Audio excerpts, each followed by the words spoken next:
Hello. Hope everyone's doing well today. I'm gonna work on the mod. I got some time.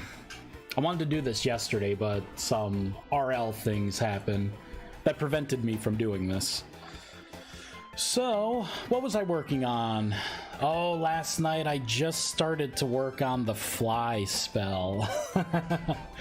I'm starting to make all my spells actually do things now. So, that's fun. So we're gonna keep working on fly. I'm gonna build. I believe I remember what the problem is. I can put the tagging on, but I am unable to remove the tagging from the client side in particular. So we're gonna getting good. Bernardo, getting good is a state of mind. How you doing, Bernardo? Hey, Alex, thanks for the follow. All right. So I was working on the fly spell, right? Hi, what's up? Hey, nothing much. I am happy to be playing. I've been too adult lately. I need some fun. All right. So what I can do is I can cast fly, and I can actually fly around, which is pretty cool. I can keep casting it, and you can cast spells in the air. But the problem is, right, I'll cast it one more time. Fly only lasts 10 seconds right now for testing purposes, but you'll actually see when the spell wears off, I fall briefly, but I still am considered flying. See, like, I dip down a little. Normally, if I'm high enough, I will take fall. See, like, I took some fall damage there. So, the server... Yeah, see, as I eat, I'm falling. There we go. So something just happened to where it updated the client that I'm no longer flying. So what I have to do is send a termination. So, yeah, we're gonna have to figure that out. Are you new to streaming? No, I'm not. I've been streaming on and off for a while now. I don't know. I just do random things. Sometimes life can be a little crazy, so like I'll go, good 4 or 5 days without a stream, but I've been kind of here. All right, let's do time, set, day. Do you play Vintage Story, Alex? Oh, a cool thing is Featherfall works really well now. So when you fly, if you put on Featherfall, you'll take no damage if you fall. What's my job? I actually work in network infrastructure. I pretty much I work in education, so I tell school districts. I do assessments on their network. I tell them what to spend their money on. I implement those things and maintain those systems as well. So I'm an IT nerd by trade. So programming's kind of, you know, I mean, it's not easy, but it's fun for me, being creative. Oh, I gotta show you all. I fixed Revive. I'm no longer making monsters anymore. So here, let me. Okay, let me meditate. I gotta open up the spell book. Good. I'm a designer. Nice. And freelance. I should do some freelance stuff. But at the same time, my time, I don't know. No one comes up to me, right? And like, hey, we need you to design this wireless network, or, you know, we're running into multicast issues, or, you know, drop packets, or, you know. So what I can do is a little limited, what I can offer. Where's Revive? You'll get a kick out of this, Bernardo. /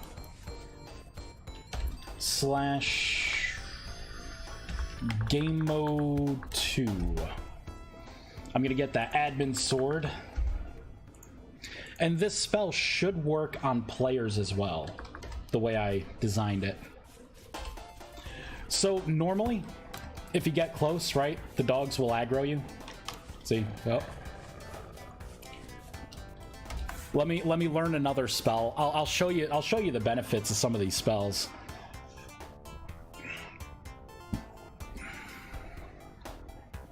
Boop, meditation. I love the particles. All right, instead of run speed, let's put on, I think it's a tier 1 spell. Right there. Silent Steps. So let's replenish my mana. So if I cast Silent Steps on myself, you can pretty much, this is the most powerful version of Silent Steps. Like you saw how it aggroed? Now, you can be like right there. And the animals do not aggro you. But you can kill something, right?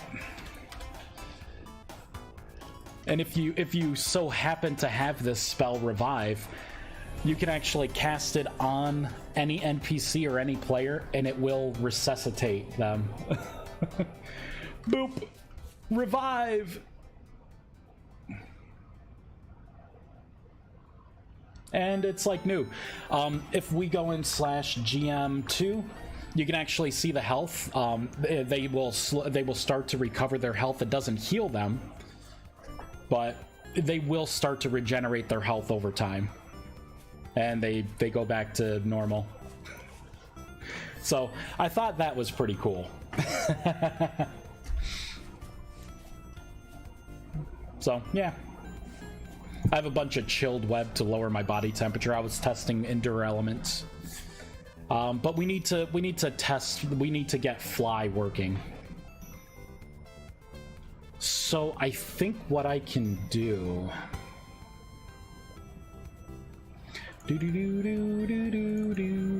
Okay, under status effects, reset buff. I need to. Maybe I could do something where I mark the world data as dirty.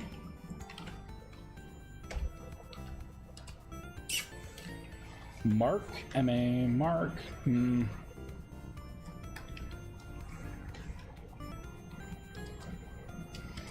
Maybe world data dot.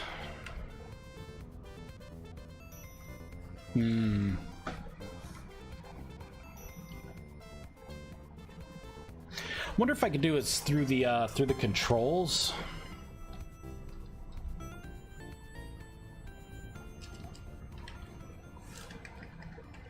No, this isn't really. Maybe I could do it under player. I'm just trying to see if there's something I can do. Inventory manager. What about the entity? Can I just mark the entity dirty? Damn it, I can't do that. We're kind of looking at packet stuff. See, the problem is, like, with this reset buff, it only works on the server side. The client is not getting the hint. And if we look at the spell for Fly, there we go. What I'm actually doing for flying after the channeling time is I'm setting is flying and free movement to true, and this is setting it both on the client and the server. So, but the problem is I create a, you know, I pretty much take the time, and I create a registered callback to be able to remove the buff after the time period, but that only takes effect on the server side. So when it runs this, it only does things on the server. So if I can find a way to make it to where it reassesses the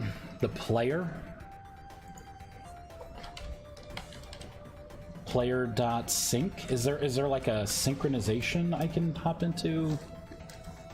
I was thinking about this last night. I'm like, you know, instead of sending a packet, if I can just hook into, like, you know, marking something as dirty, maybe I can get away with using less code. Oh, there's something with roles.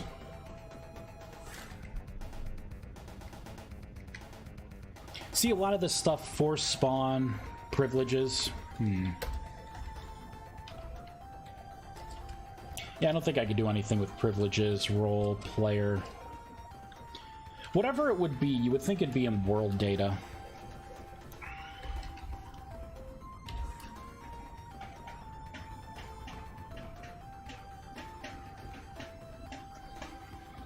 Current game mode.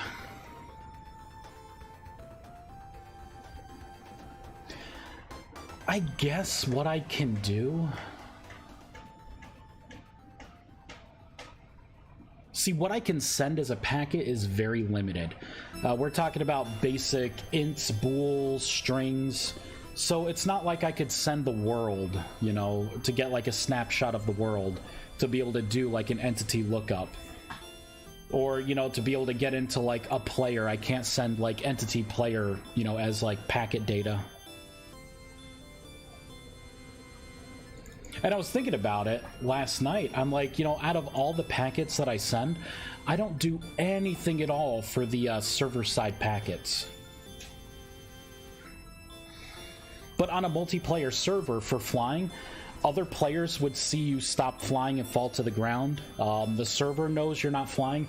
Really, all this packet is for your individual client. Like, you need the update.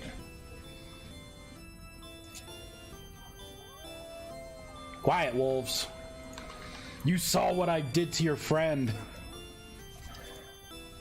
Let's not do revive. Let's do fly.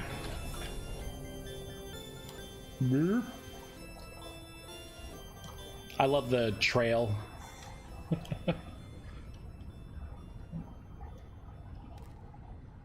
Yeah, see, you return to normal.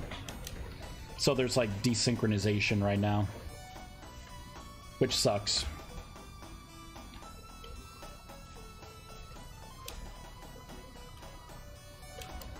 Oh, you know what? What happens when I double tap, because I'm in game mode 2, right? So if I do game mode 1, let's pop fly on. So I feel lighter, I'm flying.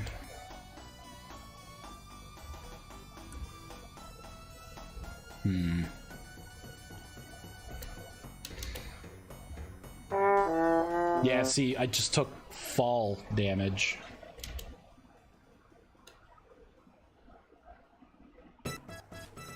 So eventually, like, something happens, right? Something gets synced up. And then I'll stop flying. So we gotta fix that. We'll see how long I fly in the air for. / time set day. There we go. Alright, we'll do this. I'll move this off to the side. Alright, we gotta get creative with this. How am I going to send this information?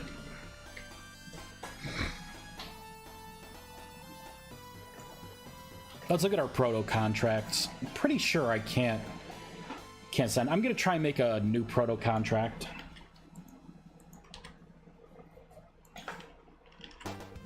Whoops.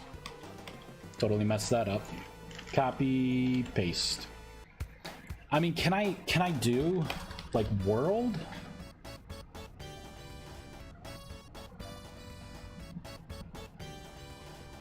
I mean, there's things like world chunk.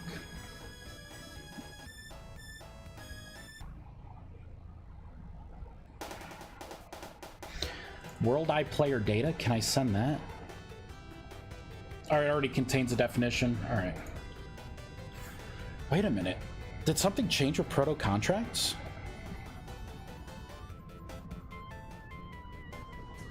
Okay, okay. So what if I do entity player? Can I really send entity player? Oh my god, is this happening? I can just do input entity player. So I'm gonna call this player spell fly effect. Whoops, it's not a method. Okay, I'm gonna try and register this. I'm gonna shut down the game. All right, we're gonna have to go into the handler. I will register this on both the client and the server, just in case I end up wanting to do something more with this. Oops, too many PCs. We're gonna have to create this method. I was gonna say, okay, is that gonna work? Yeah, we didn't create the method yet. Paste this in. We got to change this to server. Oh my god, I think this is actually gonna work. I think this is gonna work. We're gonna go all the way to the bottom here. I'll just copy this. We'll change the name. I'll get rid of everything inside.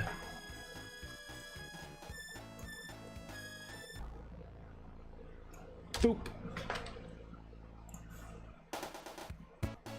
This is gonna be player spell fly effect.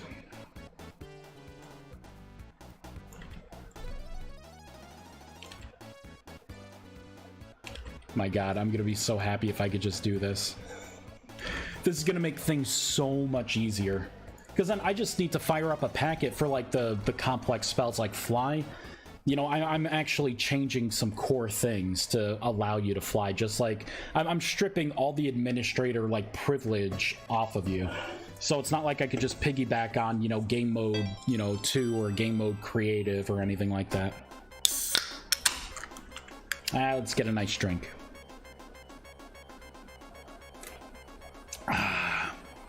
As the drowned effect plays from Sonic. So, all right, so what I could do is network message dot entity player dot, yeah, look at that. I can hook right into player now. Dot world data.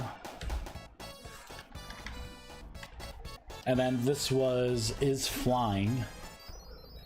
Right? Was that one of them? No, free move equals false.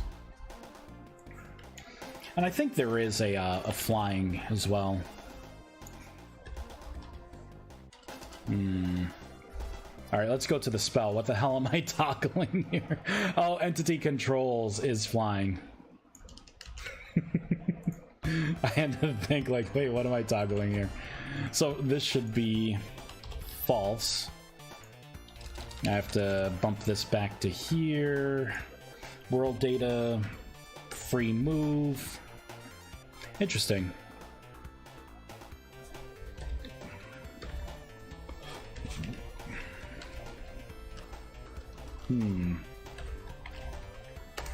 Dot controls. There we go. That's what I want. So I have to send this packet. You are not stripping anything from me. Bernardo. See, Moobot should have chimed in right there. Moobot missed its chance. Disappointed. I'm disappointed by this much. All right, let's start the game.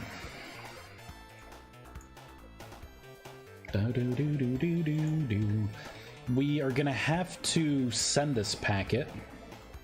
What is it not liking? Oh, okay, it's here. That's fine.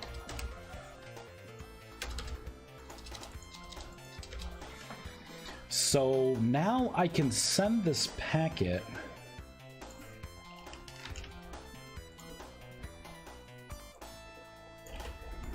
Change this. Change this. This is going to be input entity player. And I can do this affected entity. Cannot implicitly convert entity's entity into entity player, so I could do this as entity player. So this should send a packet from the server to the client that changes these settings that are inside of the packet. Let's see if this works. Come on, baby. Just work so I can move on to a new spell. I want to do the complex ones. I can't wait to do the summon gateway. Oh man, making like a rift portal that you walk into that sends you back to your spawn point. Oh my, it's so World of Warcraft magey. No! We have an issue. No serialized defined for type entity player. Really? I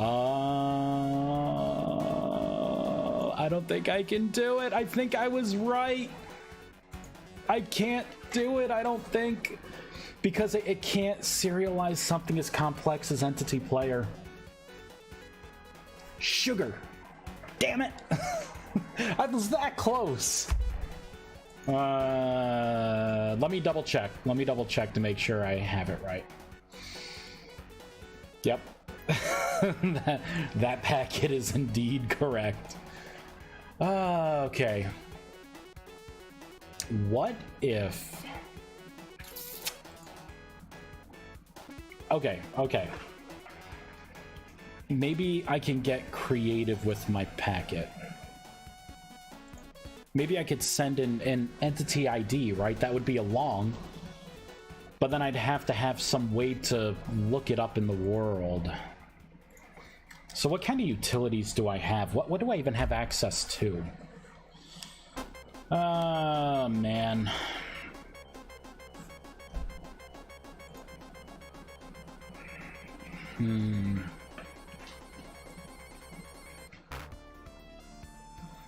What do I have access to? Maybe there's like a utility or something that I can look at. This dot... Nope, I can't do anything with this because it's static. Oh man, this sucks. Let's do Rustbound Magic dot. What can I tap into here? Nothing useful. I can look at the spell dictionary, but that has nothing to do with the game world.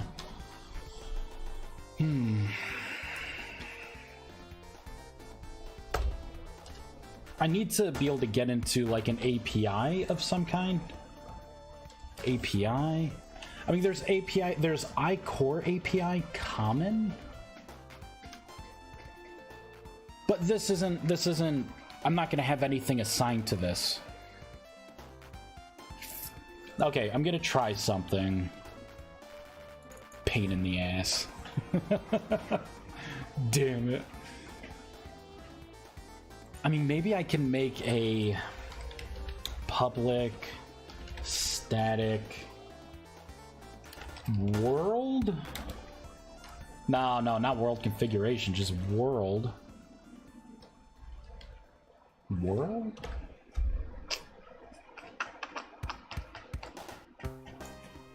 Maybe I could do API client, or is it? It's iCore API, right? Client API. I'll call this CAPI, right?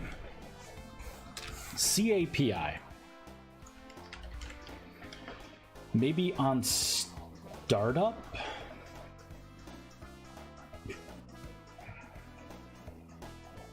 I'd probably do it here so I can say CAPI equals API.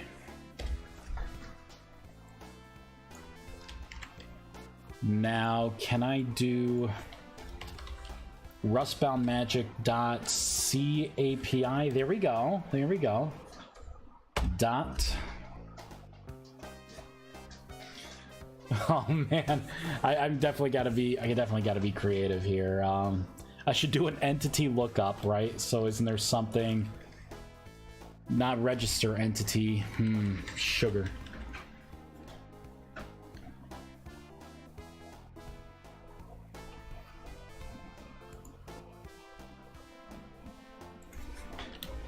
Can I do it as iCore API common? Yeah, I didn't think I could do it as common. You know what I need to do? I probably should do it up here on start, because this is iCore API.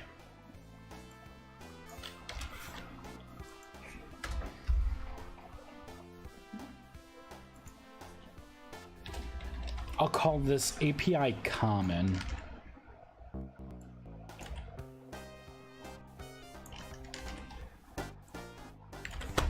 There we go.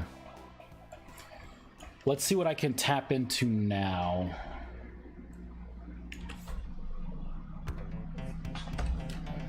Oh, here we go. Assets, events. This looks a little better. Although, I still have registration, side, world. Here we go. All players. This, I think, is what I was looking for. There's something here for entities. Entity types. I thought there was like a lookup. Get. Let's look at entity. Let's see. Get entities around. Get entities by ID.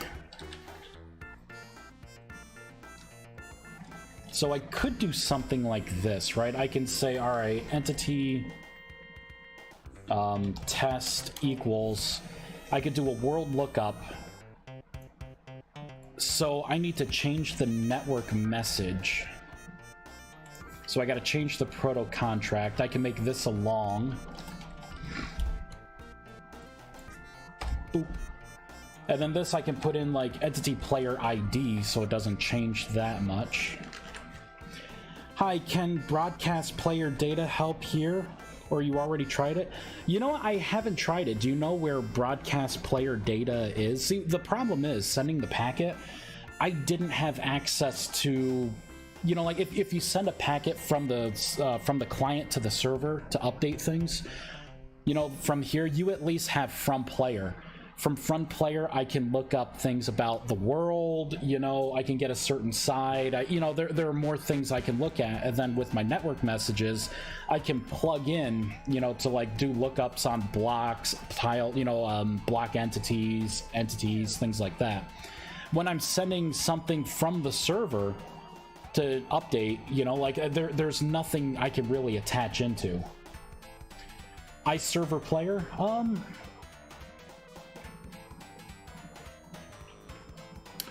let's take a look at that.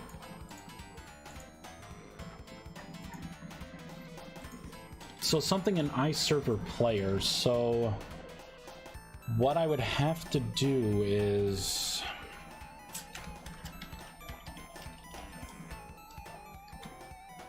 we'll try this affected entity as iServer player. Now let's look up player dot broadcast player data, send inventory, notifies all client of given players player data. Useful when you modify any of the world data. Ooh.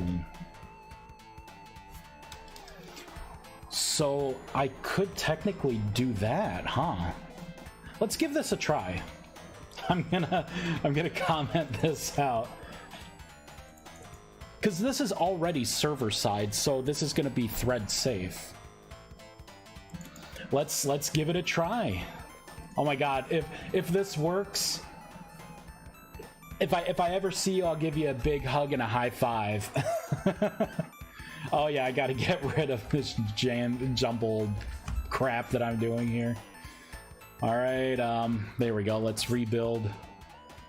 All right, let's see if fly works. Because I'm gonna have to do a lot more unique things for some of my spells. I can't wait to do the conjuration spells because I'm gonna have to make replica items that are perishable. So that's gonna be fun. I'm gonna have to make a new kind of perishable system so it doesn't turn into rot, it just disappears. All right, let's give it a try. Boop, flying around, all super cool. And when the spell wears off in 10 seconds... Damn it! Player was null. Interesting. It's funny how it's considered null here. But it's definitely not null. Player, yeah, player null. All right, let's put a couple log statements in here. RMR references dot logger. I'll just have this be 1.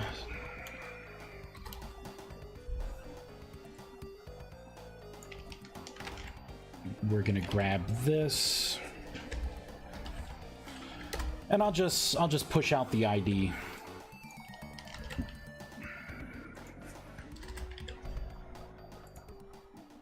We'll put this in as 2. This is going to be player.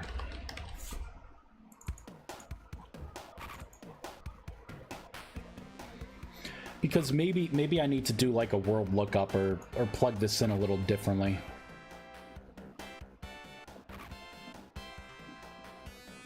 It's interesting how that was null. Good, I can keep going. See, I'm still flying. It's okay though.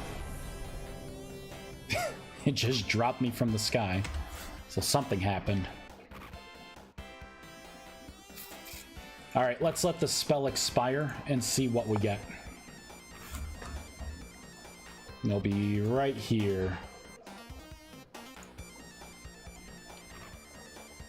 Alright, we got our 2 statements. So I got the ID for 1. It is not seeing this as the player. I wonder if I can't cast it like I am. Maybe something weird is happening. Let me make a new entity player. And I'll say player 1 equals this, right? Let's get rid of having to static cast it.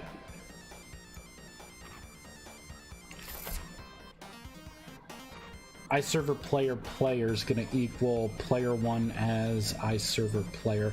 I'm not even sure if I'm doing this lookup right. I could be doing this lookup wrong because I'm not familiar with doing something like this. All right, let's see what it prints out. 10 seconds feels like forever. Did it expire already? All right, let's cast the spell again. There we go. You feel lighter. Thank you.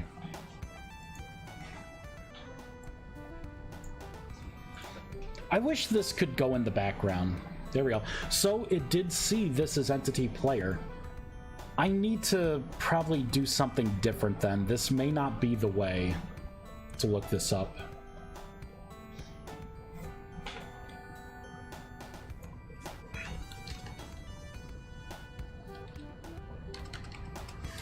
Oh, you know what? I need to do something different. It's coming back to me the way I have to do this. For now, I'm just gonna call this test.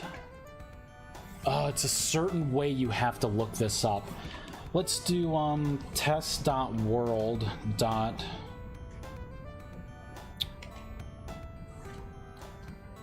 Entity by ID, maybe? Because this is iWorld Accessor. Let's look up anything player specific. Player by UID retrieves the world player data So this would be iPlayer. I think that's what I need, is something, because I think iPlayer is similar to like API common. And then from the common, you can either do this client or the server for the iPlayer data. So let's do this, player by UID. And then I can say test dot player UID, right?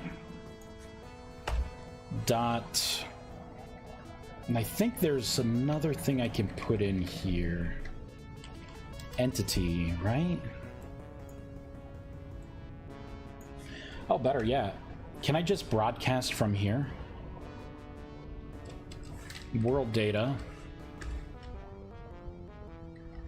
Nah, it won't let me. Won't let me broadcast from there.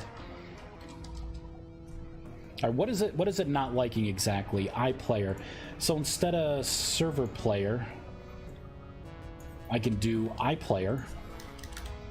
And then let's try server player.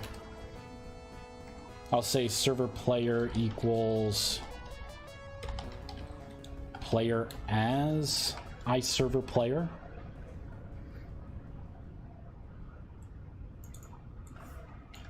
Let's see what it thinks this is.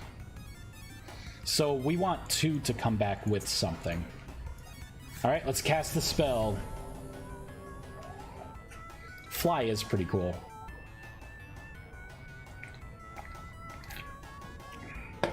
I'm looking forward to making world magic. Moment of truth. We got it. Okay, so we're passing information now.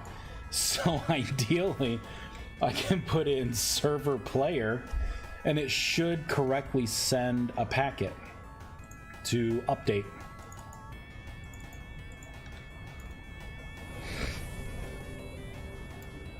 Boop. Come on, baby, fall from the sky. Time set day. It did it! Oh, man. Woo! All right. Yeah. Ken, thank you so much for that push. That's what I needed right there. And you know what? I anticipate having to do things like this in the future. So I'm going to cut this out. I'm going to paste this in here. We're going to clean this up, ship it. Done. What I'm going to do here is I will say...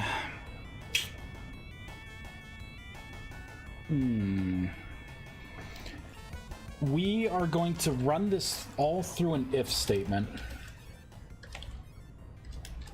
to make sure that we're even looking at an entity player. And then I'm going to paste this stuff in here. So we are going to say,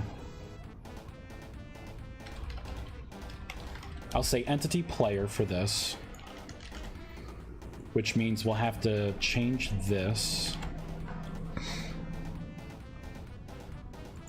And then I can make this iPlayer. And then we can have server player. Right? Because other spells that I'm going to have to change those effects with, which means I can get rid of this. So if it sees fly, it's going to run this specific stuff. So now I can just do the broadcast player data to just make any kind of updates with any other spells that I can run into. Yay, we're learning! All right, so let's do a couple things to test here. Let's put on Featherfall. How you doing, RC? Ship it. That's what she said. Thanks, Moobot. All right, let's do fly, because you can stack buffs, right? Whoop. So up here would be a death sentence normally, so let's see if that's the case. Hey, nope, because we had Feather Fall on. Alright, so that's cool.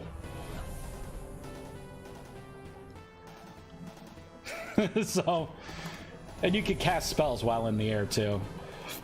So you could refresh things. It'll just be very draining on your mana. Cool. Another spell done. Alright, what do I want to work on next? Let's take a look at the spells. Oop, fell off. There we go.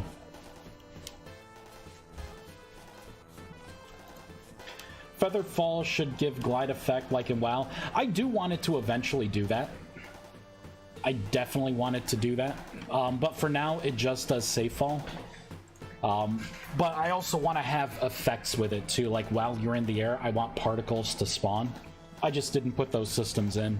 I'm trying to get the spells working to some degree so I can get this out to people to test. Alright, let's take a look at our spell list. I mean, there's like over 120 spells, so... let's see here. I got the summon stuff. There's like Summon Corpse we could do. I guess we'll start at the top. All of these are going to take a projectile. I don't want to make that system right now. I don't know how much time I have, so I don't know. Plunder is done. Feather Fall is working. Silent Steps is working really well. I can't do any of these yet. I need to make the elemental creatures. So, you know, we'll get to that. When I make those creatures and their actual elemental attacks, then I can test to make sure that I can, you know, make resistance of them. We got Equilibrium, which I already have working. We got the shielding stuff. I think I'll do the shielding a little later because I want to have a particle effect, and I haven't created that system yet. Not a particle effect, but a shader effect. You know, that way it looks like a bubble around you. So Spike, Shield, Barrier, and Shielding are all going to be kind of the same. Swim Speed, I'm not able to do right now. I may disable this spell. I don't have a way to tap into the entity physics to be able to override the frictional force behind water. The variable is private instead of, you know, public, so I can't change those variables. We got Surface Ascent. I could potentially do that. That's going to be a complex spell. True North. Let's just do True North. I think I started working on that one. Right? Did I? Yeah, I kind of started working on it. Alright, let's move this. Quiet, wolves. Didn't you see what I did to your brethren? I mean, really with this one, right? I can get the sighted position of the player. I can get it as a block position, and then I can just say, like, north, right? Isn't it as simple as this? To get, like, the facing?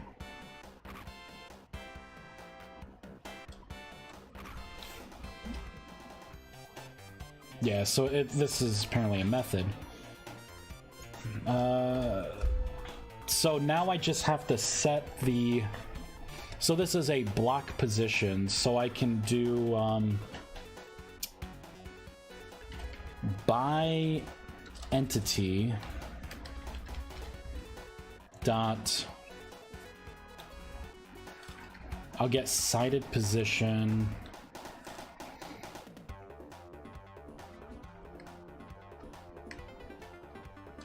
I think it's something with y'all, right? I can get the body y'all. Or better yet, I mean, I could just put a static in. You know what? Let's not do that. You can say y'all equals north dot... Is there anything to do with y'all? No, that's just Y. Yeah, I didn't think I'd be able to tie into it like that. All right. So, I believe north is... Well, the sun's over there. The sun is setting... Ah, man. Fly. No obstacle! Yeah, so the sun's setting there. So if this is west, game mode 2. Oops. So that's west. That's going to be east. So it's north, south, east, west. So this would be north, right?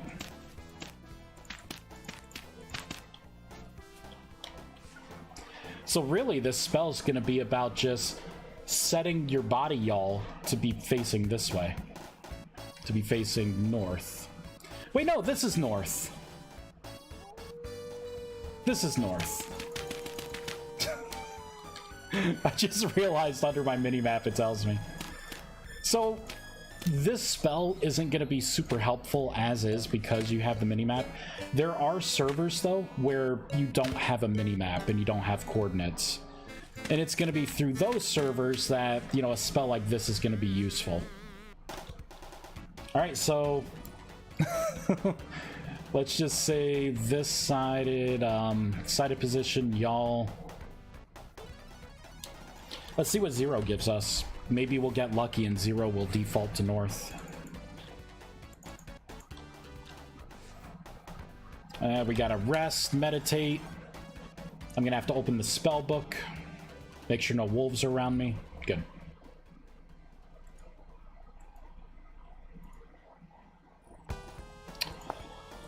True north. There it is. Let's put it with Featherfall. There we go. True north. So I'll look in a random direction here. Oh wait, would it be pitch or y'all that I'm looking for? I think it's y'all. Didn't do shit.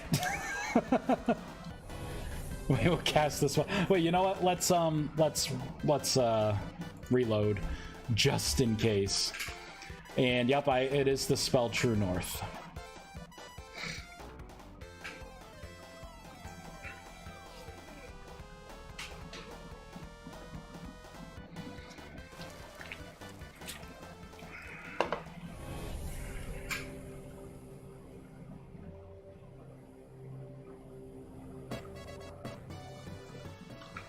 Didn't do anything.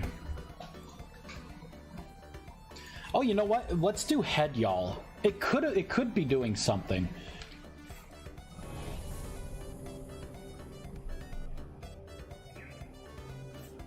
See what it does with my body.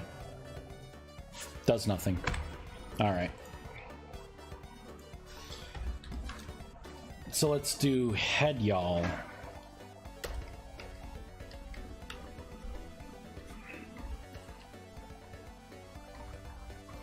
Yeah, I don't think there's anything else. All right, let's give it a try.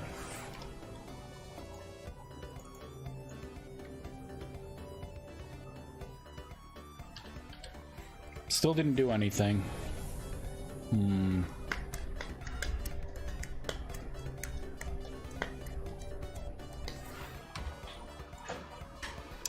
Okay. This may not be as easy as I thought it would be. Son of a bitch. Let's do controls. Sighted position dot controls. Oh, I can't do that. I'm gonna have to make sure that this is an entity player before I do this. So I basically want this. Actually, I should just copy all of this over. Paste all this in. I can get rid of this. Get rid of that. There is no duration. That being the case, I have to put in the static 6.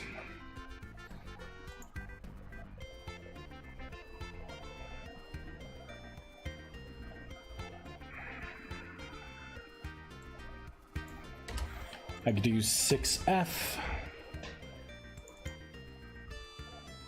So we'll consume mana, we'll send the particles.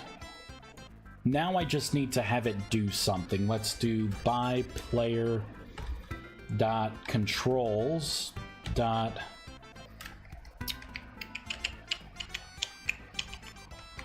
see if there's anything about the y'all. We got gliding. That's interesting. Hand use is aiming. Whether or not the entity is aiming is climbing, flying, stepping. Speed multiplier. That's pretty cool. Set from.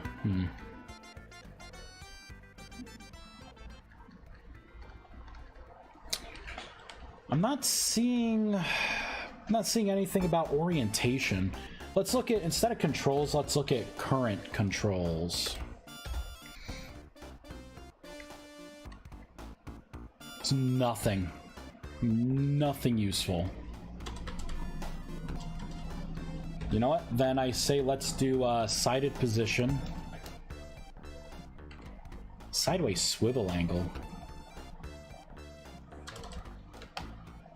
Body yaw. Okay.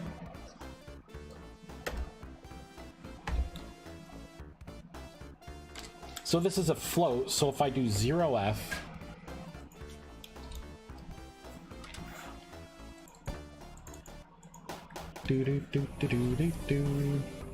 let's give it a try.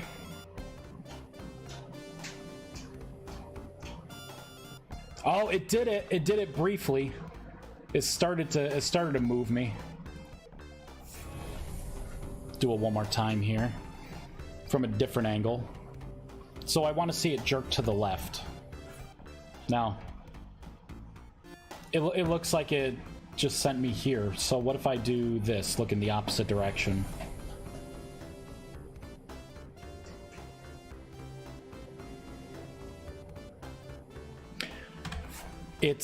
Yeah, so maybe it can't be body, y'all. Maybe I have to do something with the head. But I can't do anything with the head here.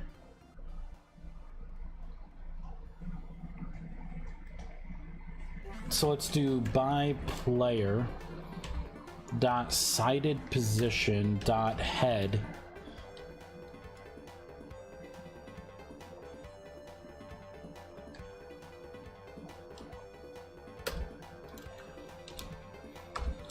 What if I set both? Right? Let's set the head first to have that zero out, and then let's move the body with it. So I'll look in this direction.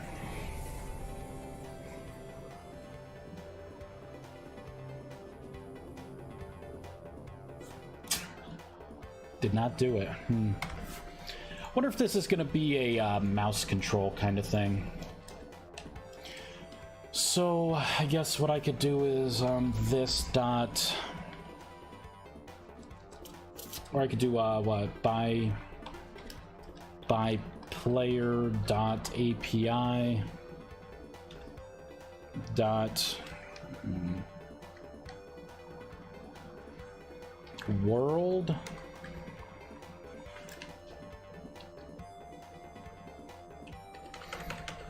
Calendar. It would be cool to... I always wanted to put in things for the calendar, like for the holidays. Every time I look at calendar, I'm like, oh, I need to do that. I don't think this is going to have anything in here I want.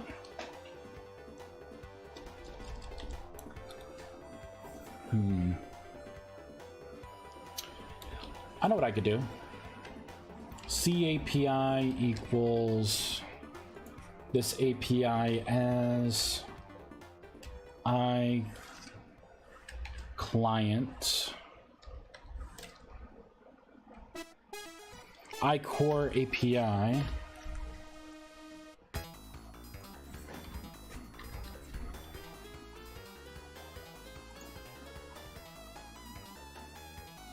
local, there we go. And we're going to make sure this does not equal null. And if that's the case, let's tap into CAPI and see what we got now.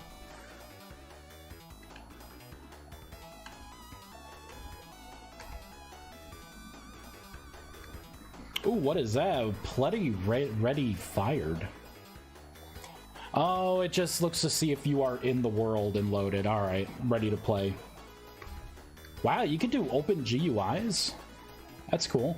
You could probably use that when you do things with like toggling a key to open up a menu. That's cool. Hey, there's a logger function here. Neat. Yeah, see, I'm getting different things. Is single player, is game paused, inputs, GUIs. I'm looking for, current music track. That's neat. Not really anything I'm seeing. Anything for player? That's just a Boolean.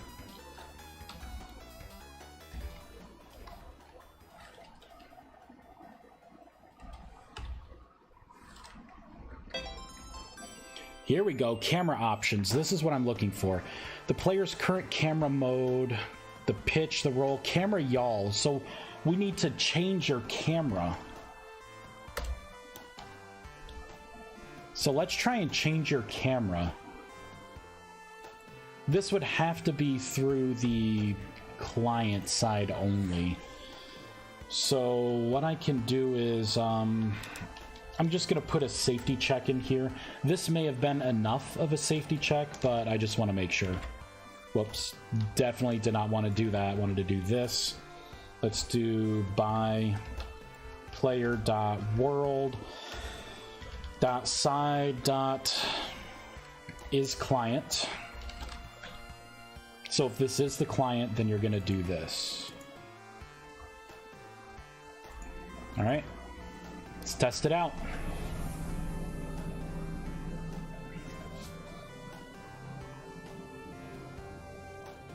Boop, there we go. So 0 apparently is east. That worked really well. Now what I have to do is look to see if there's... I don't think there's a nice conversion. And I'm not sure how the floats go, so what about 90? You know, instead of doing this, let's just make a variable float north equals 90f. That way I could just change it in one place. So I could say north, north, and north. All right, let's take a look here. I'll look in the southeast. 90 did not do it. That is not straight north. It's a little off, unfortunately.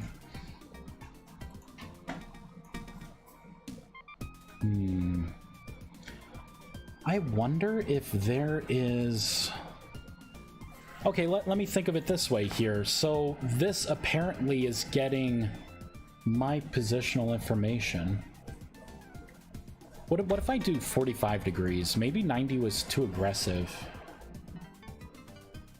You know what? Let's just do 1. Let's do 1. Because I'm not sure, since it's a float, it could be a number, it could be from 0 to 1 could be my range, and I just did something ridiculous. See, 1 brought me to here. So what if I do 0.25 / time set day? Boop.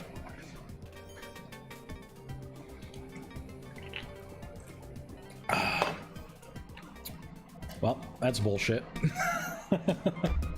It just made me a little off skew.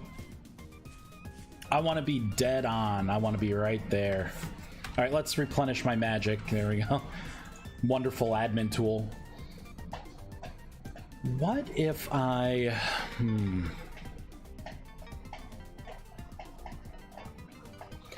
I want a way to convert y'all into... You know, I guess I could take a snapshot of my players y'all, right? So I can pop on a logger here, RMR references dot logger And I'll say player y'all is, I can say by player dot body y'all. So this will give me my body y'all. So if I go to the north, right, this is as north as I can get. My body is facing, this is pretty damn close to like north, right? There we go. Like that, it's gonna be just like that. Now, let's cast the spell. Let me save. And not move. It will change my orientation, but I will get a snapshot in the logs as to what my y'all is. If I could find it. Jesus Christ. How many logs are there? Player y'all is 1.563357. Jesus Christ. Really? That's my y'all. So that is north. You know what? Too many decimals. There we go. So let's look at a random direction, right?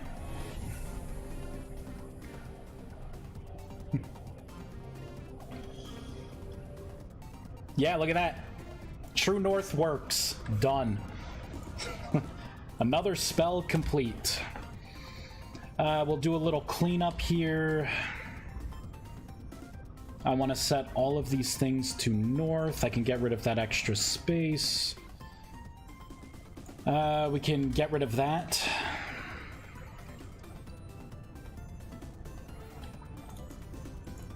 Okay, now that it's cleaned up, let's try one more time, right? We're lost in the woods. We cast True North. Yep, brought me north. Awesome. Yay! Woohoo! All right, True North is done, so I can come up to the top.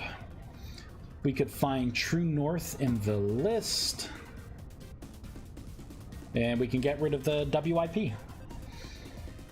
I could probably get rid of the WIP in a couple of these. I haven't been keeping this up to date.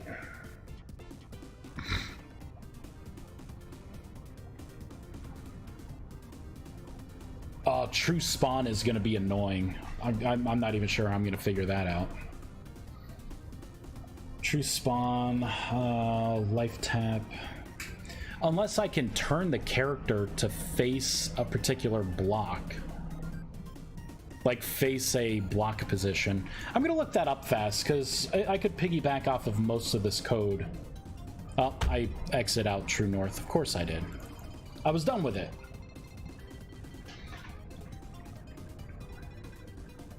So I would have to change my camera, y'all, to look at a particular block position. Can you do that? Can't tap in anything there.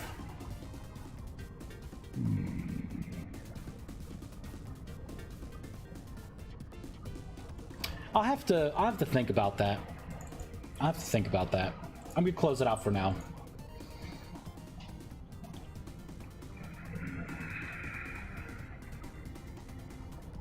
A lot of summon stuff. We got Velocity working. Butcher's working. Levitate. Could do Levitate.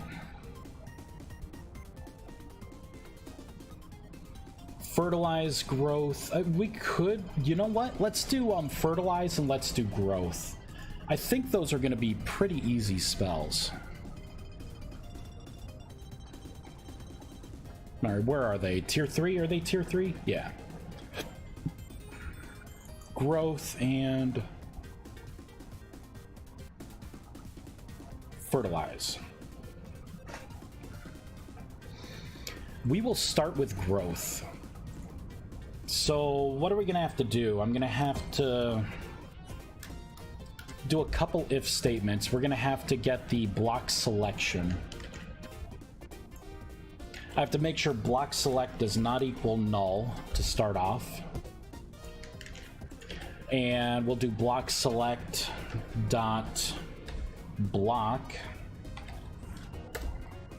And we have to make sure that the block does not equal null. Now we can say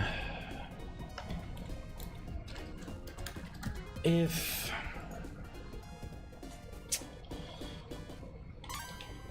block select dot block dot code dot path contains let's put down some seeds.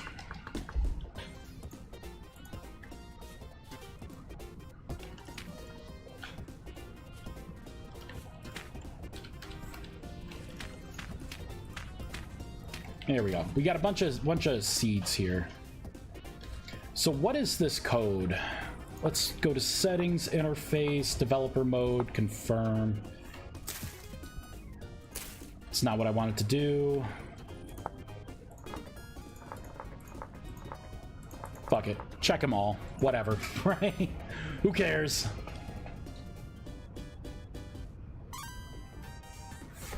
All right, so we're looking at sapling acacia free.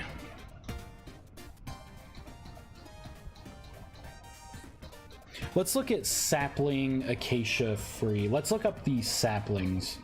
Maybe I could do a search with a block behavior or a certain kind of behavior that has to do with growing. Because that would get any plant from any mod, anything that could grow, any special tree. My spell will work on that.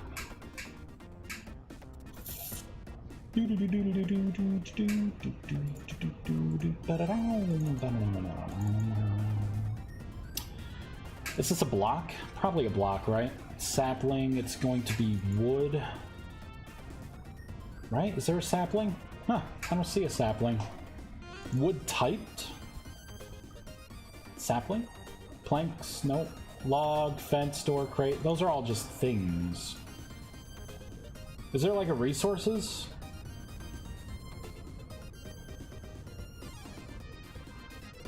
All right, let's look up sapling. S-A-P-L-I-N-G.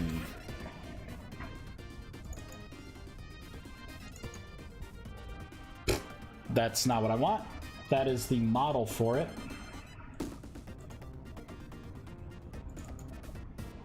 Plant tree. Again, that is a model for it, not what I want.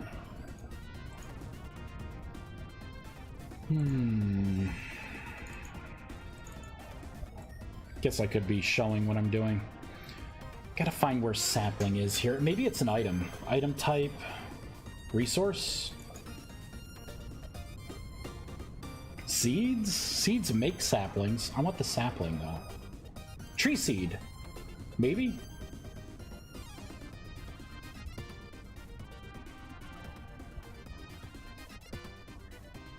Nah, this isn't what I want. It's gonna be a block entity technically, so it shouldn't be anything with item types. It should be in here. Creature food, no. Legacy? Nope. Thank God. Plant. Sapling, sapling, sapling, seed, no, reed.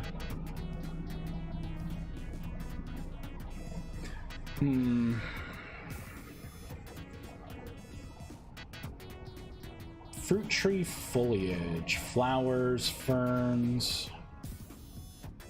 Crop? You know what? A crop would work. Block crop. Behavior unstable. Damn it, I was hoping there was a growth behavior.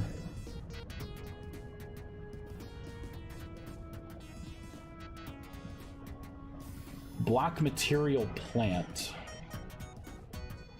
Tick growth probability. Shit. Alright, different crops here. Crop props.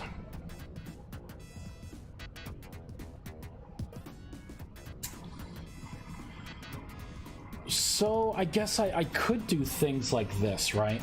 I can look at the block crop. Let's look this up.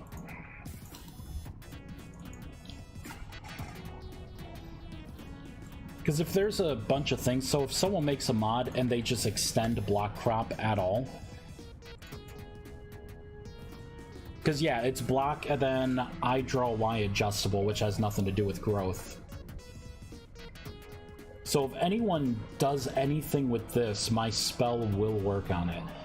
And then what I could do is, like, if there's something like wild crops where they decided to just make their own and not extend this, and they just, you know, make a block and then they add their own stuff, I could just look at how the mod does it. You know, it will be based on suggestion. Like, someone would have to tell me, can you make compatibility for this? And then I could just add in my spell to look to see if that mod exists, right, or if that item exists. And then grow it whatever way, right, you know, specific to that mod.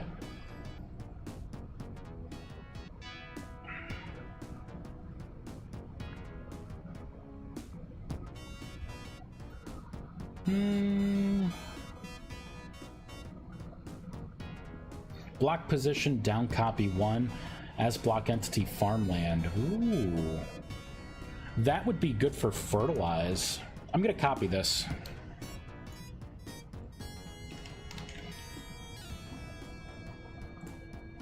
Damn it, I did not want to do... I hate when I do that. Just let me click sometimes, right? Like, I just wanted to copy this whole thing.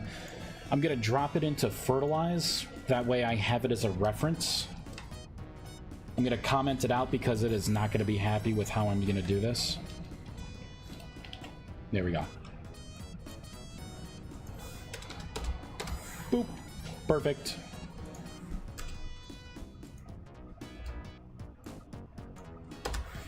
Okay, good enough. Let's go back to growth.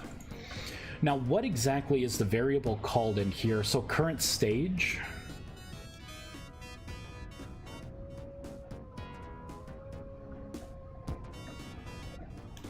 It's not farmland.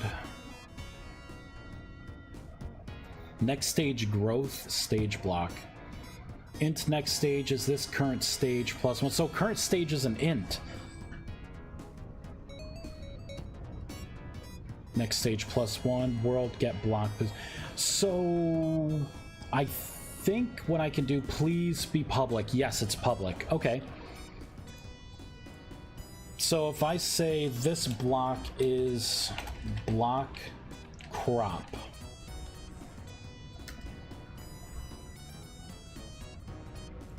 Right? And then now what I can do is say block crop.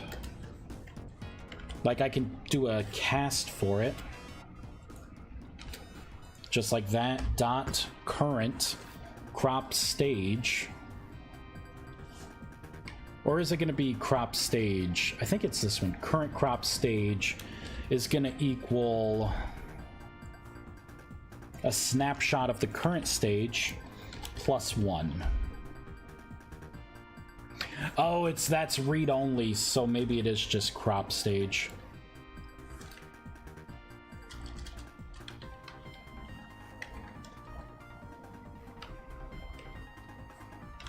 Right, current stage.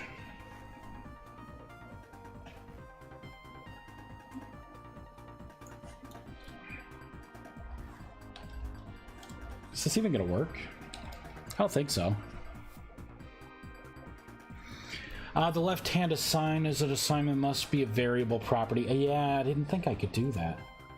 All right, let's take a quick look here.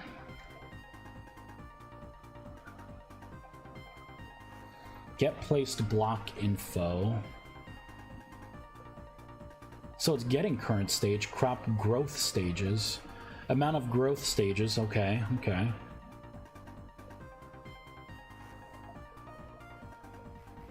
So really, this is all I have. I have public, wild crop, drop, multiplier. All these protected, like, I can't do anything with these.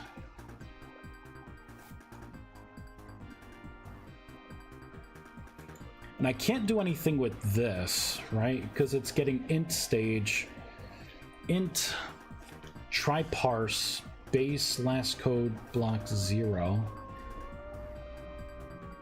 out stage. So current stage isn't even what I want.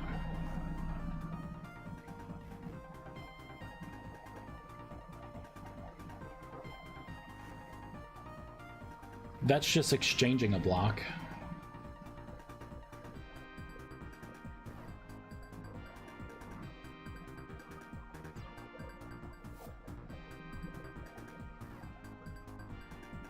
Get next growth stage block. Oh, so maybe this isn't parsing an int. Maybe this is using, so this is private, so I can't use this, but next growth block. So basically, if world get block, so I'm coding with parts whatever the next stage block is. So let's take a look at a particular crop then. Oh, that's how it's doing it. It is an int. So for something like parsnip, so I'm getting something with stage, and then I'm taking a 1 and then making it a 2, and then it updates the block, which makes it look different. So that's how they're doing growth, huh? Interesting. Do you have an AoE heal? I do, in a way. There is the spell heal. There's also the spell regeneration. What you will be able to do is put down a magic circle, cast the spell onto the magic circle, put in your reagents, and then it could turn it into an AoE spell, or you could turn it into a scroll to give to someone who doesn't have magic to use.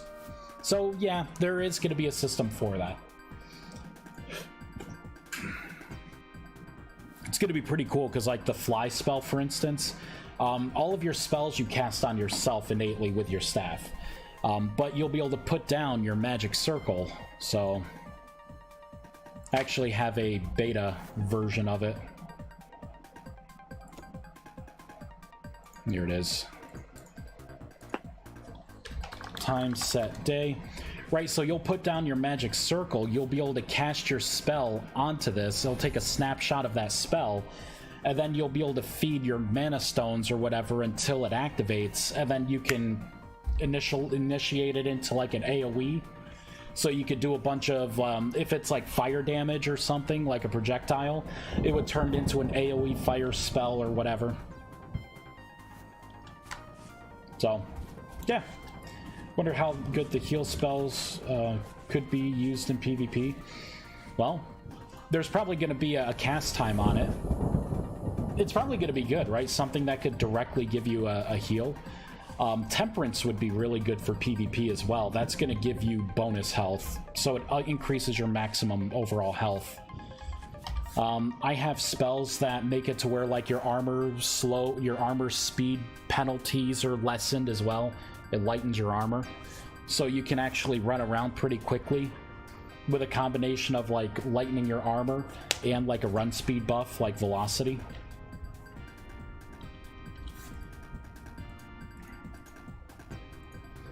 I was more wondering healing other than yourself. Yeah. I mean, you could turn it into scrolls and give it to other people, too. There are going to be multiple ways of doing this. I don't really have a lot of, like, I didn't design any of these spells with the idea of, like, having them be, like, just in AoE. That's more like the magic circle kind of thing. Would turn it into an AoE for that point. So, you know, to give everyone run speed or a cool buff, like, you could, you know, cast the spell, all the people could get close, and then you could finish it, and then give everyone, you know, the bonus run speed. WoW icons, you know it. I got a lot of my icons from WoW.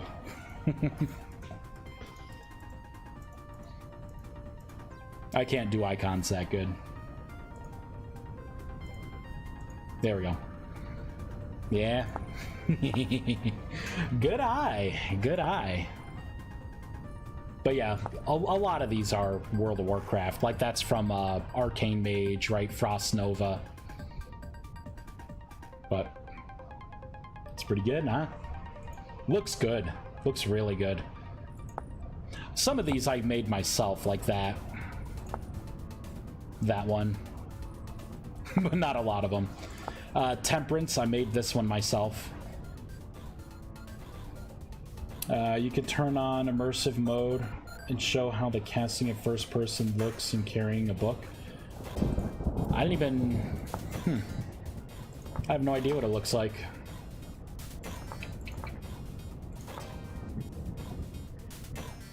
Immersive mode... Interface... Immersive mount... or immersive first person, right?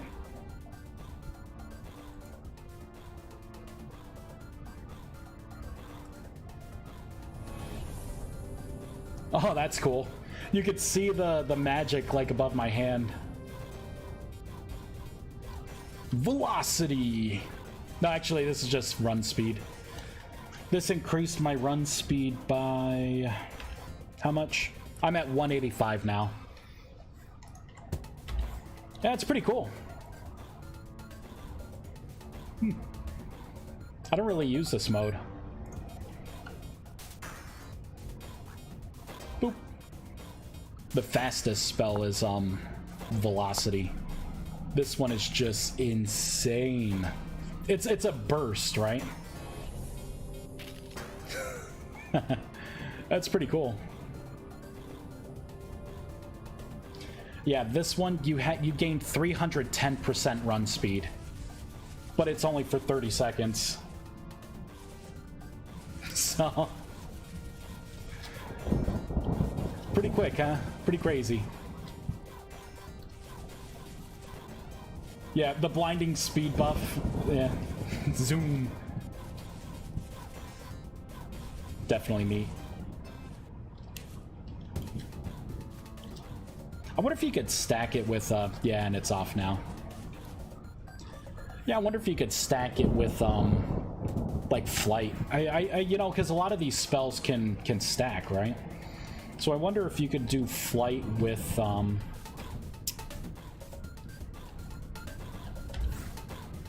do I have flight still? No. Alright. Whoa.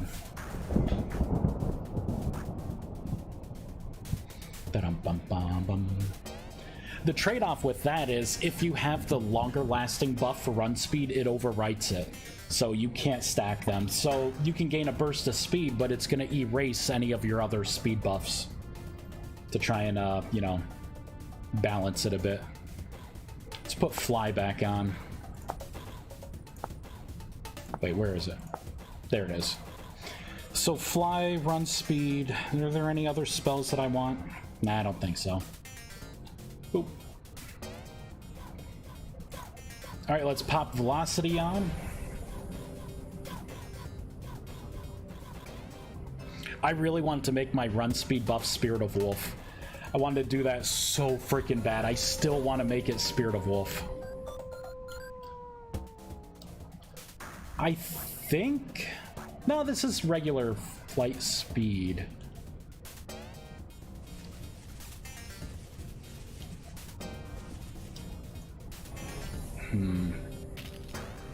Oh, interrupted the spell. Jumped too soon. Boop. There we go. See, velocity just faded.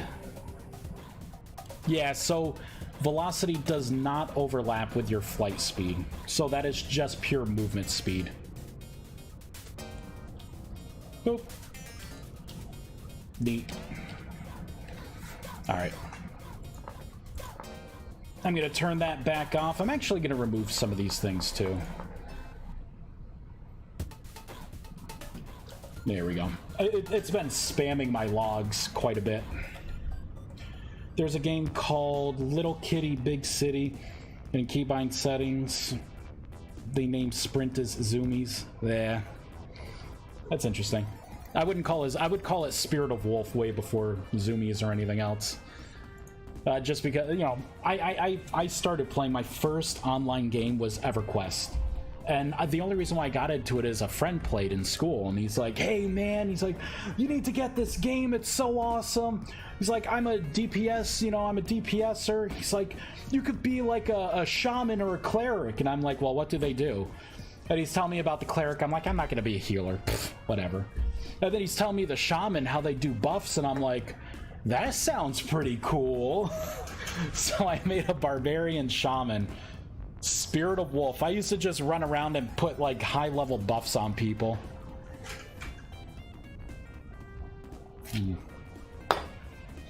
But then, you know, I wanted to do that, but then I'm like, well, people are going to be like, well, what about Spirit of Bear, Spirit of Hyena, Spirit of Drifter? And I'm like, I don't want to have those conversations, you know? Ooh, maybe Spirit of Drifter, you get healed the lower your temporal stability is, or I don't know, something. Easter egg, if you polymorph into an animal, it renames it Zoomies. We'll see. You know, Easter eggs are one thing, but I have to, you know, if it's going to be an Easter egg or an inside joke, I had to have played the game before. I haven't played this game, so it's lost on me. All right, let's get rid of some of this stuff. Right, because we're working on growth. So let's get the growth spell. X skills does that? What, they have like something with zoomies?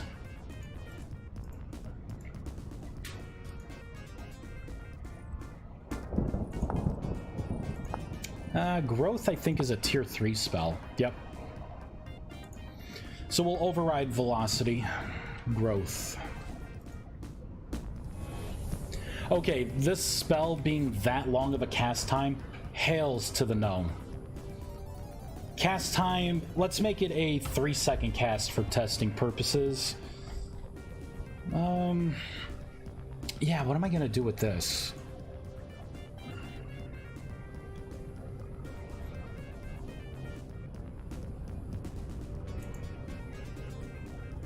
I think I just heard thunder. Ooh. Yeah, round 3 today, we're supposed to be getting thunderstorms. I love thunderstorms. Give bonuses for low stability. Oh, okay. Yeah, I mean, that could be like Spirit of Drifter. I don't know. I may do something like that because I really want Spirit of Wolf to be run speed. I would just love for people to be like, I need Sal. Can someone give me Sal? Temperance is actually an EverQuest buff as well. Clerics had it. Temperance would increase your maximum health, and it also gave you like resistances, but basically if you could go to the Plains of Power and you can get what is it, Codex and Endless Intellect, Temperance, Spirit of Wolf, Chloroplast, you could pretty much be a level 1 or level 2, level 5, and then you could kill like level 10, level 15 monsters. If you get the Mage Fire Shield, they would kill themselves on you. And you would just be so overpoweredly strong. And I want that feeling too. Like if you put, if a tier 4 mage puts these buffs on you, then I mean you're gonna be super fast, because like the spells, right, the run speed you were seeing, that actually scales with your tier. The way I redesigned the spells, a tier 1 spell will gain in power each tier level you get. Is that right? There we go. So something like tier 2, right? You get the first run speed spell here. So it starts off with just 25% cast speed, right? Movement speed. And it starts off at 60 seconds, but that's if a tier 2 mage puts it on you, right? If a tier 3 player puts that same spell on you, it becomes 50% and it becomes a 2-minute buff instead of a 60-second. And then a tier 4 mage, it becomes 75% and it lasts for 3 minutes. And then the idea is you can put a magic circle down and then you can feed certain stones into it, into that spell, to where maybe you could double the cast time, or you could turn it into a scroll, or you could do all this other stuff. Gotta love the temporal bread. Yeah, I had to have a summon food, right? It's gonna be called mana loaves, I think. Mana biscuits. I wanted it to be some kind of biscuit, because I usually say, like, you know, something's gonna eat your biscuit. So, yeah. See, now's the fun part where I get to actually make these spells do something. Ah, sugar. I have to meditate again. The projectile light spell is going to be cool. Be able to just throw an orb, have it stick to a wall, and have it be a light source that lasts for like maybe 3 or 4 in-game days. That'd be pretty cool. Alright, let's get growth. Wait, it's tier 3. There it is. Okay, so we need to do something about this.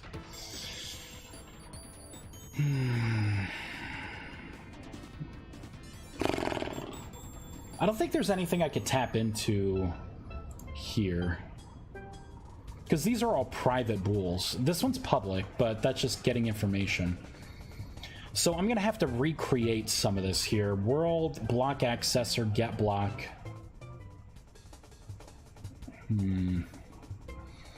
Next growth stage is gonna be current growth stage +1.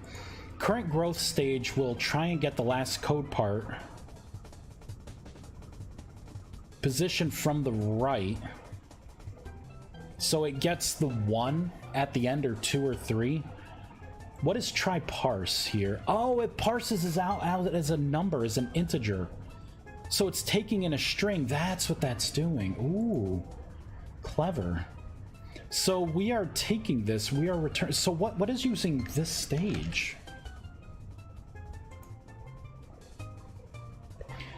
Placed block info, who cares? Next growth stage. So this is getting a block. So next stage, code with parts, next stage 2 string. I see what we're doing. And then we would be, yeah, we would be doing something like this, right? Should receive server gain ticks. We are basically looking at the probability. If the probability, like if it should finally tick and grow, then we are making this extra equals this. This sets as a true.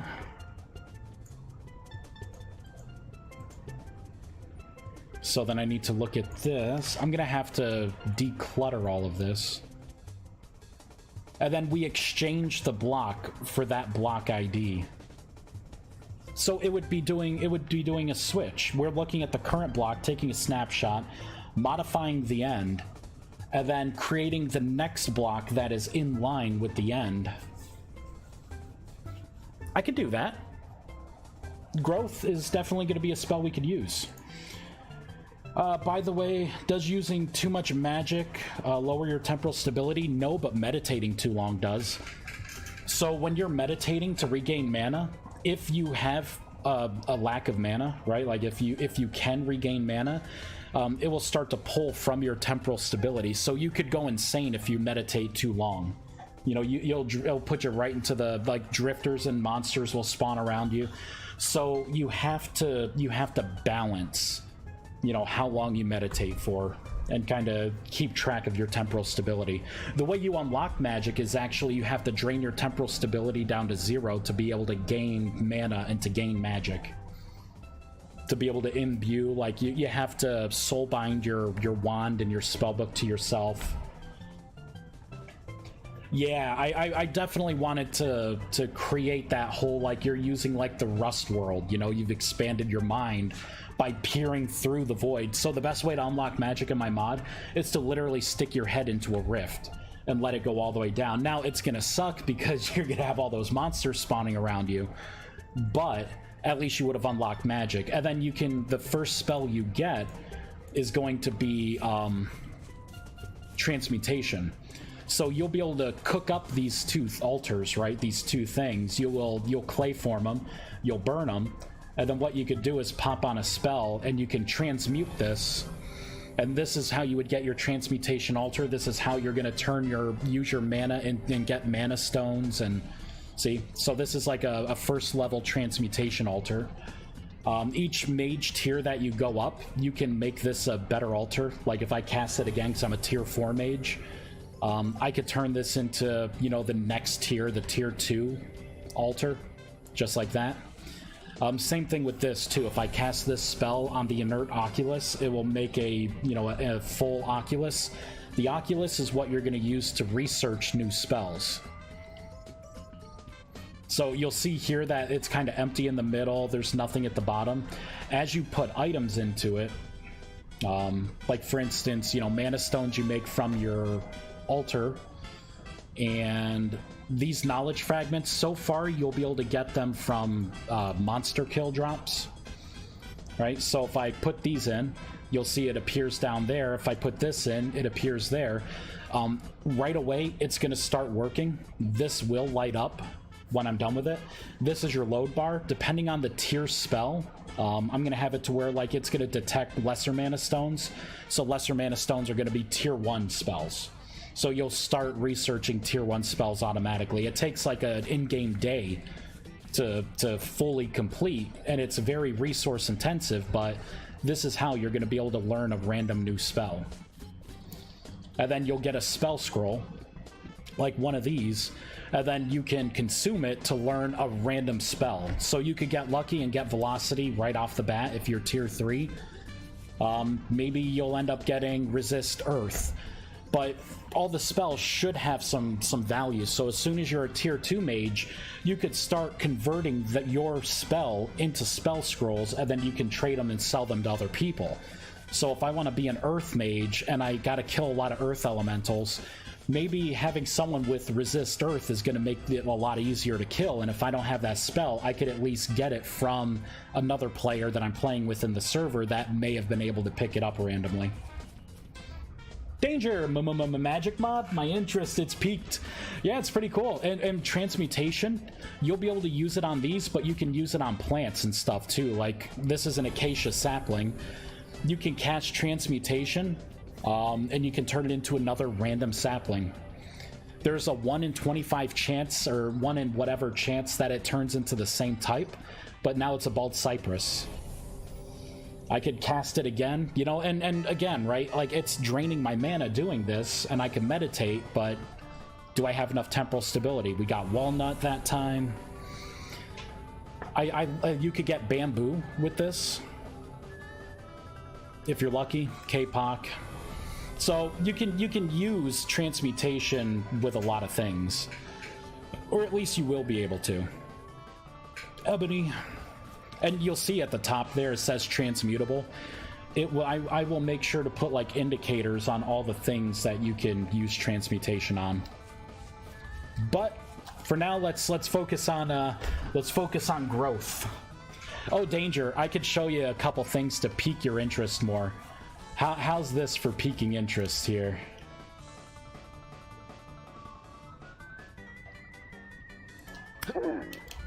Right?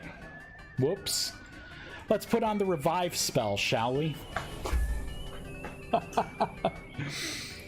Revive! And the way I program this, you can do this to players as long as they don't release. So, we brought it back to life. You see it slowly regaining its health. I mean, at this point, I'm too close. It would aggro me if I wasn't in game mode. So, you know, you gotta calibrate a little bit. Not only that, we'll do, let me move away. Game mode 1, right? So we can put on fly. And we can fly.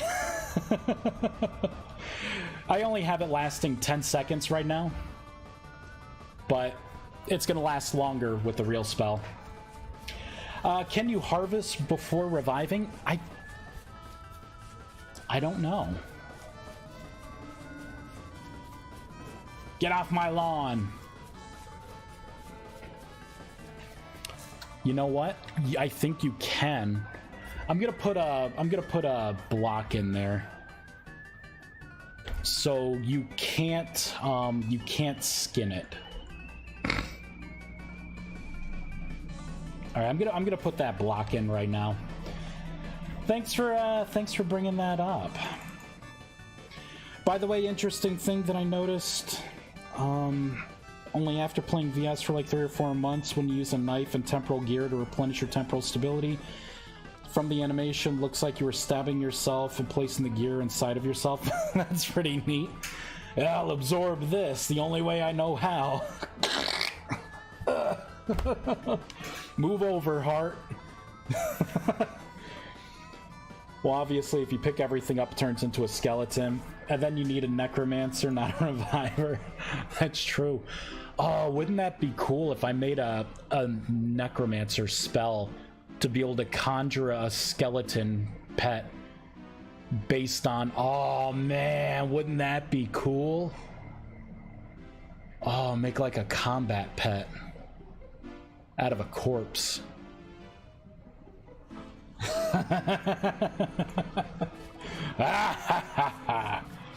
Let's give this a try. not that spell, but... I'm so sorry. I bet I can cast Revive on this.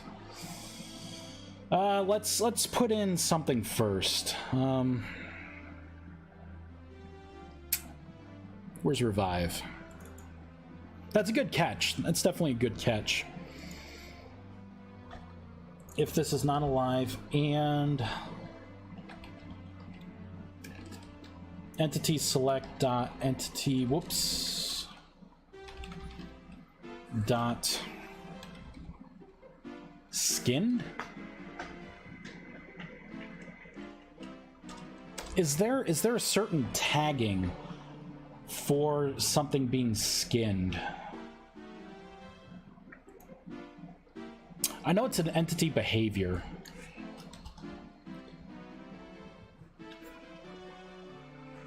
Extra skinnable?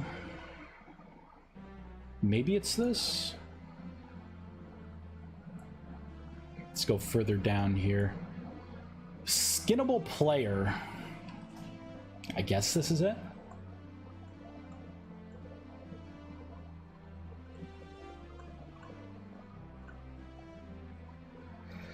Apply voice, available skin. Oh, this is specifically... I didn't know you could skin a player. This is fucked up. Is this an actual thing? It's getting like the voice of the player. Jesus Christ. What the hell? This isn't a mod. This is in-game code. Jesus Christ. Wow. That's weird. You know, maybe they're not using it right now, but it exists. It's a thing. It's messed up. Messed up. So where's the behavior? I just want the skinnable behavior. I'm not seeing it here. Skinnable part? Is it skinnable part? No. Character system. I don't think this is it, right? Am I misreading this? Skin config. Oh, wait. Oh, that skinnable means... Okay, I think it means changing the texture, not the skinning behavior. Oh, thank God, right? All right, let's look at entities. See what this stupid thing's called. Land, bear. Bears are skinnable.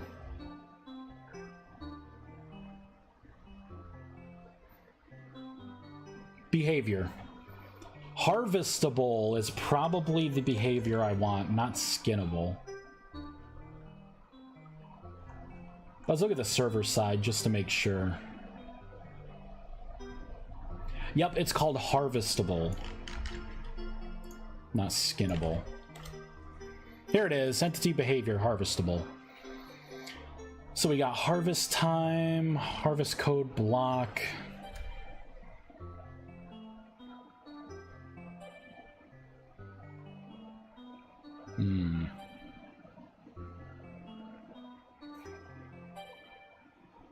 Forage stat affected, forage drop rate, item stack by entity, long attribute. So what are we doing here? On item collected tree, push event on item collected.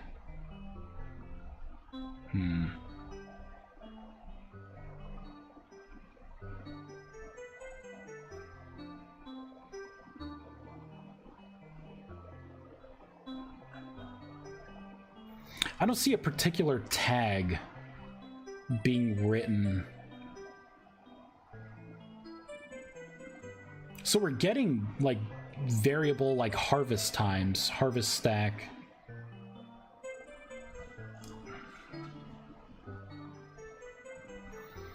Try give item stack, world spawn item entity.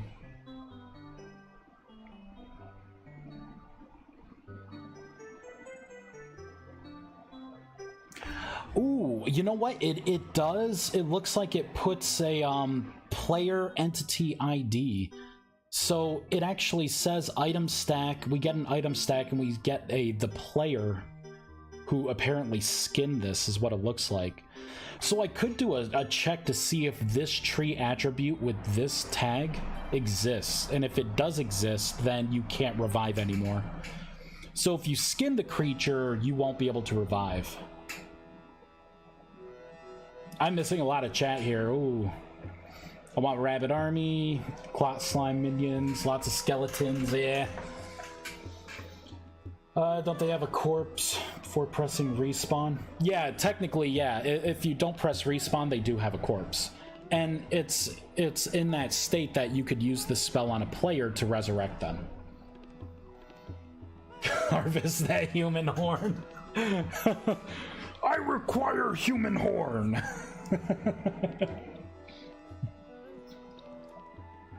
Oh my god.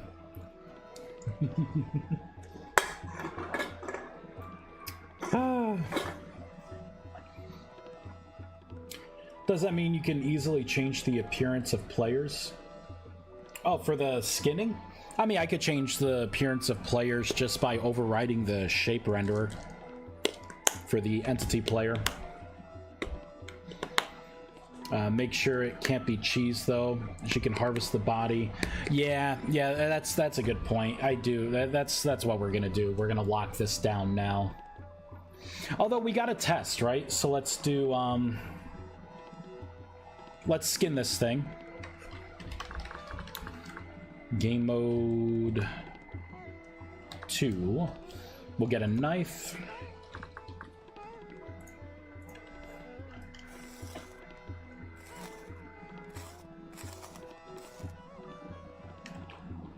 So technically I skinned it.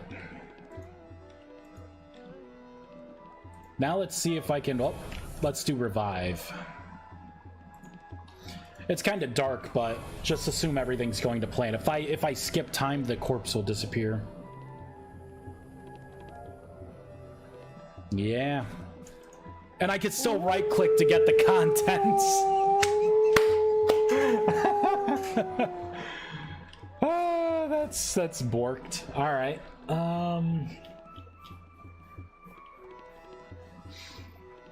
So I think what I can do here. All right. So let's look for a tree attribute, right? I'm gonna say tree attribute equals new attribute. Tree. So this is specifically what I'm looking for.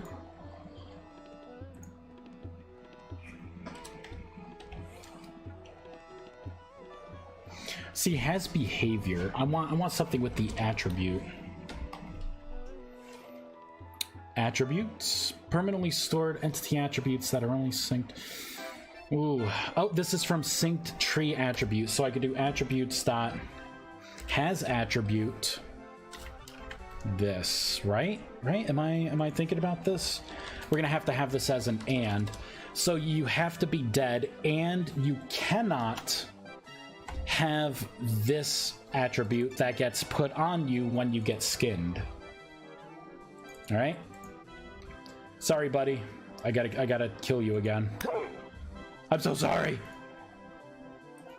Hey, I was gonna say, did it reset? Let's give this a try.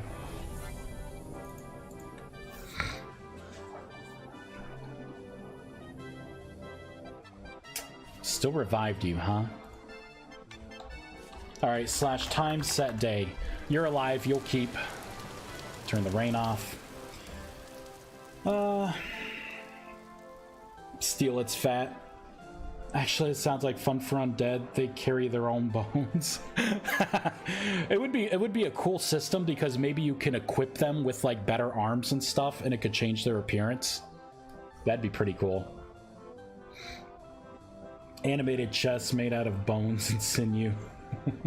I think an old game, Vanguard, had it to where when you were a necromancer, you'd have your abomination, and you could graft pieces to make your pet stronger, like other body parts that you got from you know, whatever the body research was.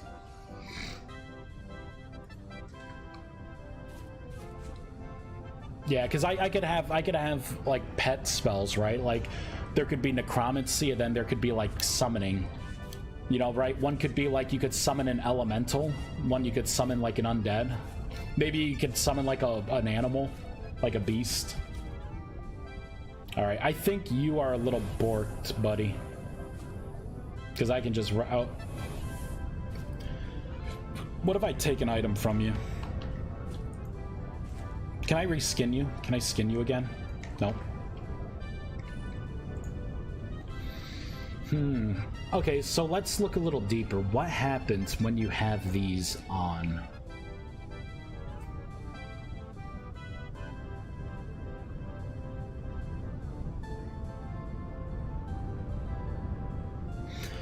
World API event, push event, on item collected.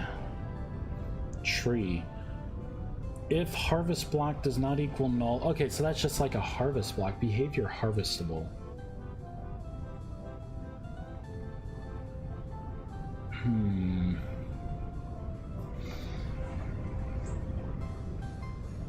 Oh, I don't think this is what we want to look for. I don't think this is the right... This is not the right thing. This is not an entity behavior. This is a block behavior. So this has nothing to do with skinning. Block entity beehive. Let's look up an entity behavior.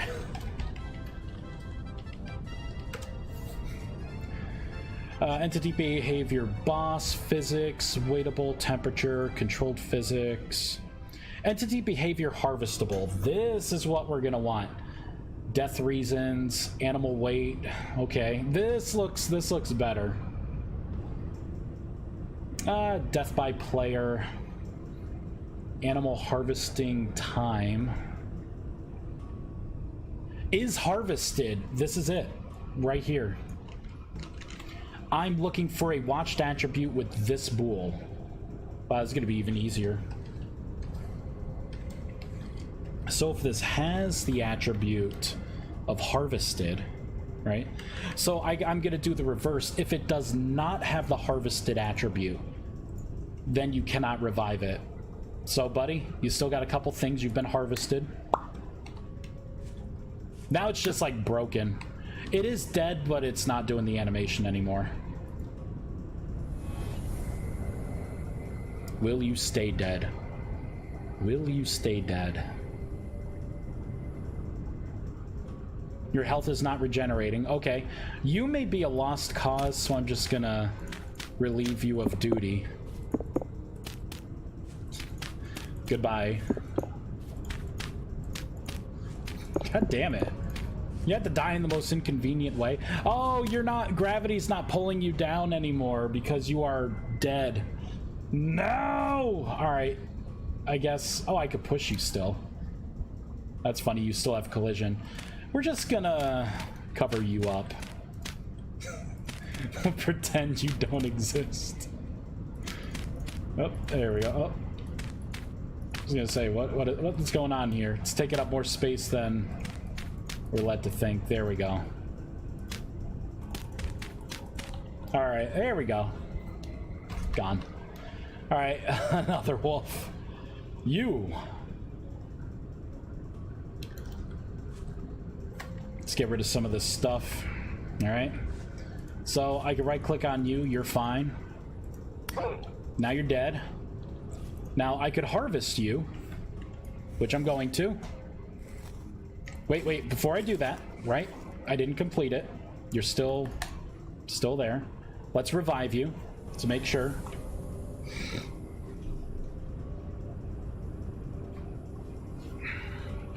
Boop, right? You're good. You're regenerating health. You got your animations. I have arisen. The knowledge I've gained through death. Sorry, buddy. Now I could revive you again, or... Alright, we're gonna harvest you now. Right? So I look at, I'm like, oh man, I want to cheat the system. Now if I try and cast revive, it should not revive. It did not revive. You can no longer cheat the system. It's dead forever. You butchered it. Can't bring it back. Will it turn into bones if you take all of the stuff out? Oh, let's try it. Maybe it will. Hey, buddy. Oh, never mind. Bye. Gone forever. I guess I just had to bump into it enough. Oh well, missed opportunity. It's fine. It's never gonna be broken into that state again. Okay, so you can't cheat the revive spell. Good catch. Definitely good catch. Oh man, I kind of wanted to know if you could take it and like turn it into bones. Oh well. Oh well. So revive spell has been fixed. Let's go back to growth, right? That's the spell I was working on originally. I am going to have to do a couple of things for growth. First, let's look at block crop.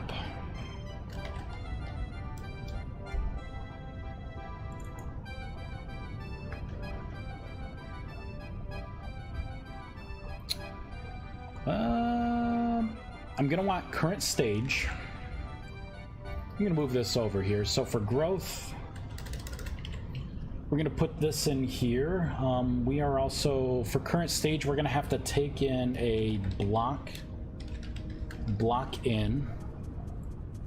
And this will be block, B-L-O-C-K, block in, last code part, right? We're gonna try and parse it into an int.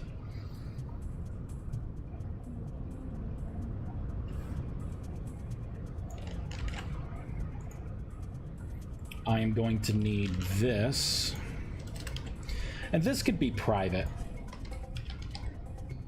I don't need anything else but the growth spell to see this. So this current stage, right? And I can get the block for this. So let's do the same thing here. I'm gonna copy, paste. Right, I can get block in +1.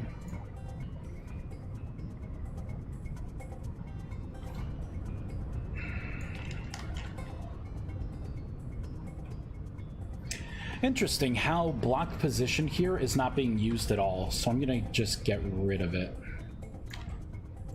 I hate when methods aren't cleaned up. Right, so this is getting the next growth stage, using the last code part and increasing it by 1, right? Yeah. So I'm increasing it by 1, and then what am I doing? I'm getting the code next stage to string. So if the block equals this, return null. Oh no, if it does not equal null, then keep going. Oh, this is a check to make sure you can't go beyond how many stages of growth it has. Right? Oh, or maybe if it's null, it just gives it this growth stage. I'm not sure how to read that. Return world get block with code code with parts next stage to string. Okay. All right, so we're getting there. Now we actually just have to use this.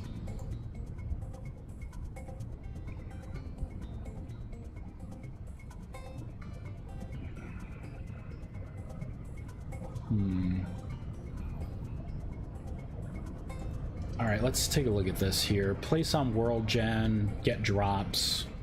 On block broken, placed info.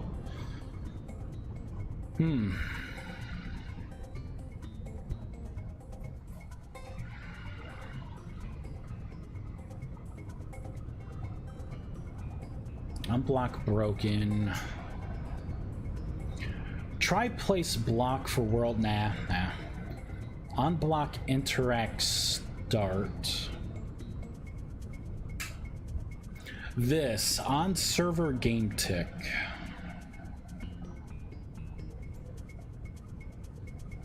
Oh, I get it. I think I see what it's doing. Extra as block, world, accessor, change block to block ID. Okay, so I think I know how I'm going to do this. So in here, it's not what I wanted to put in.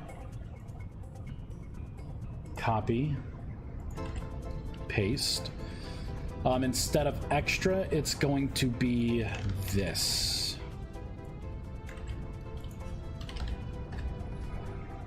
And we're gonna have to put in the world. I can get the world from by entity. There's always gonna be a player to cast this spell, .world. We're gonna have to get the block, which is going to be from this block selection.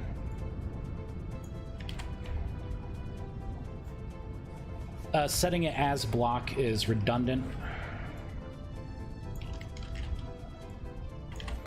So we're gonna paste this in, and then what we're gonna do is we're gonna get the block selection.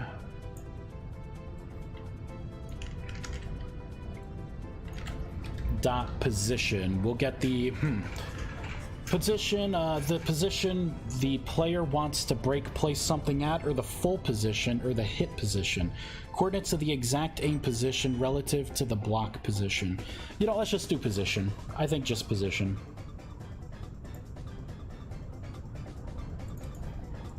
All right, let's give it a try. Boom. Ugh. Sorry, buddy. You were part of the test. Cracked a few eggs. All right, let's put growth back on. All right. Oh, this isn't gonna work. Let's save and quit. I created methods, so we need to shut down the game. I need to rebuild it. The fuck did I just do? Oh, build solution. Gonna do it this way. There we go. Start. Okay, so at the end of the spell, double check if it's a crop block. Then it will try to increase its growth by 1.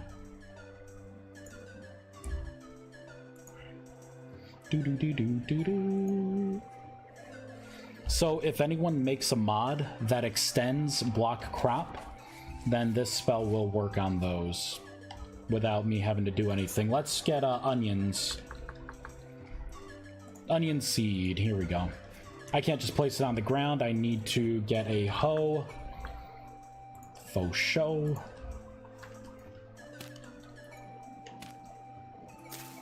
Right? We got a couple seeds. Growth, baby. Growth stage 1 out of 7. 2 out of 7. Yeah, look at that. 3 out of 7. 4. Man, this is gonna eat up people's mana if they want to do this. 6, and this would be growth stage 7. Oh, and it turned it back into 1. Whoops. Okay, so I'm gonna have to get a check in there. Yes, Druid life. Oh, you know it.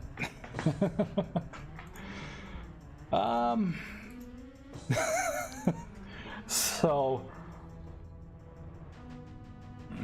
I need to do a check to see if it's at its maximum growth stage. I would have to do the check in here.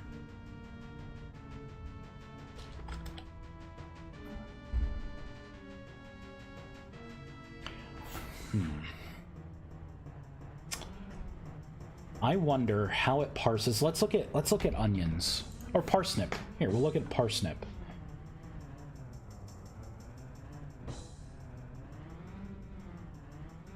So, I'm wondering.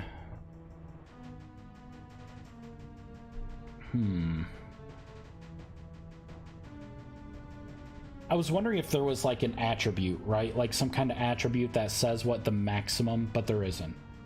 So I can't get it that way. Oh, growth stages. Crop props. Growth stages. 8 growth stages. So I wonder if I can get the growth stages by the block type. That way I can put a hard stop in there. Papa wants a full crop of flax. Get to work, kid. You start expending that mana. Don't go insane, right? Because you can always meditate, but chances are you're gonna have to you're eventually, if you meditate too much, you're gonna get F'd in the A. You're not gonna want to do that. Would it work on wild crops, berry bushes, tree seed saplings, modded crops, grass? It would work on, right now it's gonna work on anything that uses the block crop. So anything that's considered a crop. So if another mod, you know, uses block crop, which they probably should. So I think like wild crops and stuff, I think they use the same thing. This spell would work on them. I'm gonna put in other things like berry bushes. I have to look to see what berry bushes do exactly and how their growth cycle is, and then put that in here as well. But ideally, yeah, I want it to work on anything that has to do with, you know, stuff. So like trees, that would be another thing. I was looking for saplings and I didn't find them before. Let's... before I get too deep into this, we will we'll do if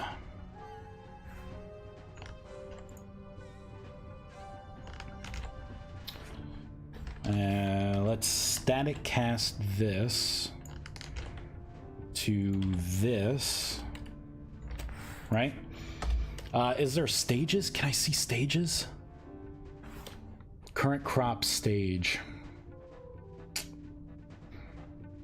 This is read-only, so this current crop stage is less than... Now I gotta get the maximum stage, which in this case would be, if it was attributes, it would be so easy. But it's under crop props. I'm not sure if it's different than attributes.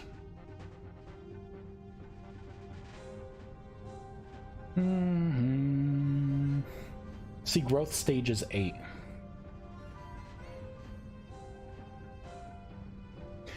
You know what? I shouldn't do it this way. If someone makes a mod and they don't have crop props and they don't set a stage, what I should be doing is looking to see if the next block is valid. Let's see, and could you introduce a cooldown per crop so you can't fill it instantly? Well, the thing is, you can't fill it instantly. If you want to burn, I'm not going to put a cooldown on it, because if you want to burn all of your mana to grow a crop, you know, mana doesn't just regenerate because you're sitting there. Your mana, like my mana, is going to stay at this point unless I sit down with either empty hands, I can hold a staff, or I can hold a book. But I need to go into the meditative state to slowly start gaining back mana. Now, there's a bracelet you can put on. There's going to be armor that you could put on that will increase that mana regeneration. But I'm in creative, so you don't see it taking temporal stability. But it drains temporal stability quickly. And as you can see here, you know, from the little thing, you're gaining very little mana. So if you want to burn all of your mana on growing a crop, you can, but you're only going to get so many casts. Yeah, mana doesn't grow on trees, but it could be eaten by trees. You can make an AoE version of this using the magic circle system, using this. I will, but you'll be expending a lot of items and a lot of mana to be able to do an AoE grow. But you can do that. That's part of the systems I'm going to be creating.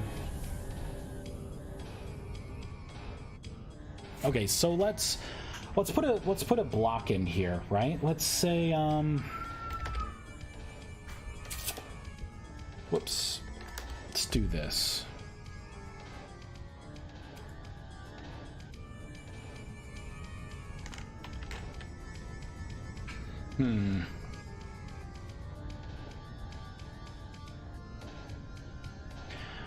if world get block, code with parts equals null, next stage.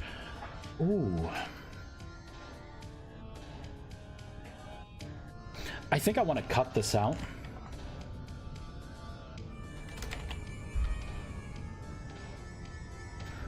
So if this block does not equal null,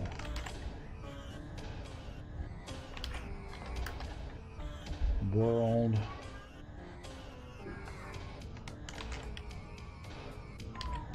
right, this, so next stage is going to be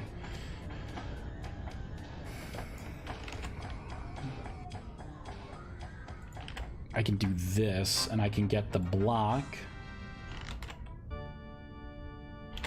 right? So I could get something like this and I can say, okay, get the next block stage.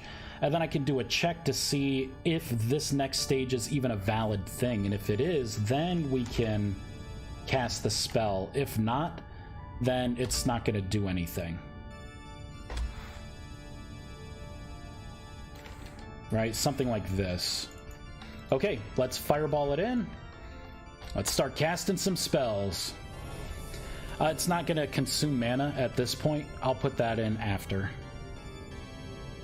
4, 5, 6, 7. This should be the maximum. Now I could cast a spell if I want. But it's not going to do anything. It stops it. Good. Alright, let's add a couple of other things here. We're taking baby going for a walk. Oh, shit. Oh, okay. No, that's fine. Alright, we'll be back. Okay. Alright, Love you too. Bye. Bye. Nice. Alright, so let's add a couple of things here. Let's go into fly.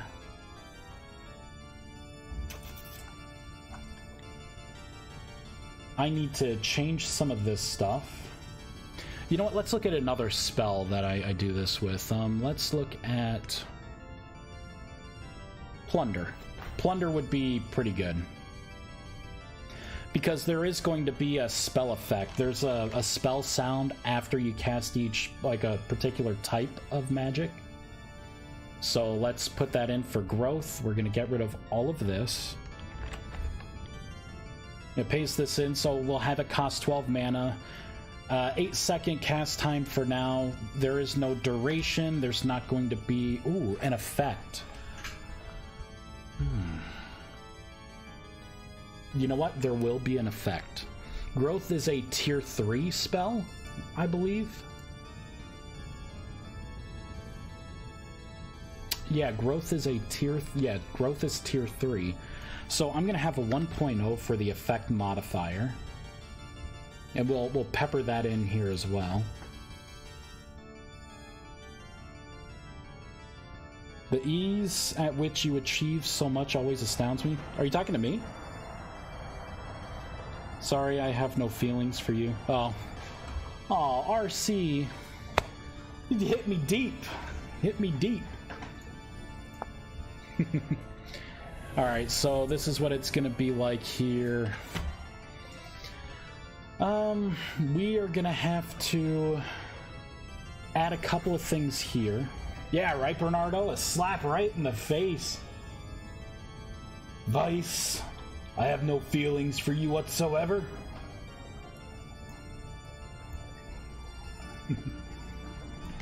Copy this. We'll paste this in here. I will copy this. We're gonna do if by entity dot world dot side dot is server. So if it's server side, I'll get fancy with this. I'm going to get the block. The sound will originate from the block itself, not the player.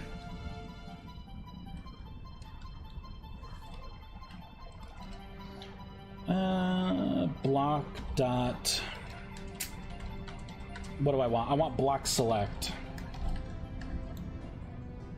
block select dot position dot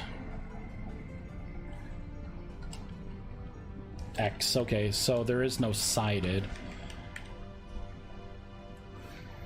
So we're gonna play the spell at the block. Boop. Boop. Right? We are going to do a block position effect. So we're gonna have to get the block position, time to live, and the watched attribute. All right, so for the block position, this is going to be block selection dot position. Whoops. Down here, we are going to want to consume the player's mana.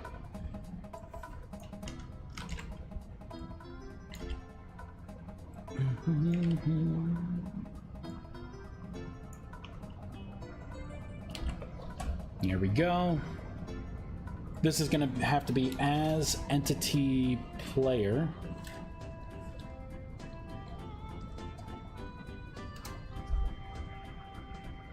This one's also going to have to be as entity player. Okay. What I'm going to do is save and quit. Because I just added some things that would have to kind of do a rerun anyways. All right, so the spell should be done. So we're gonna build. So we should have particles now. It should consume mana. It's gonna have a certain cast time. There should be a spell, a sound that plays after the spell takes effect.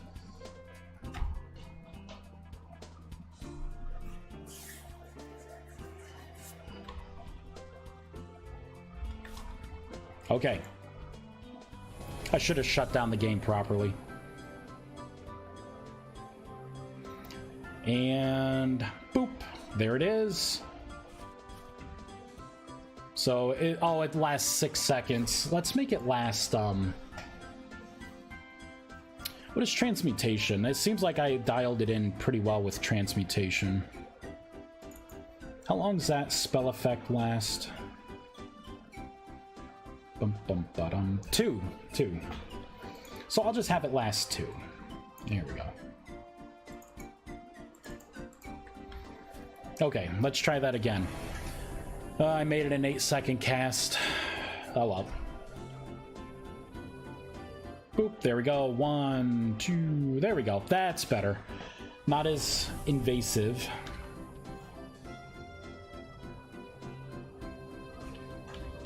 Time set day.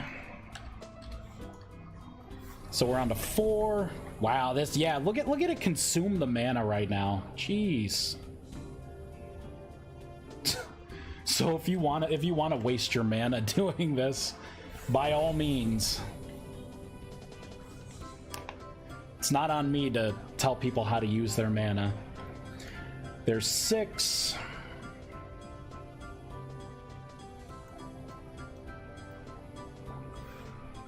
There's 7.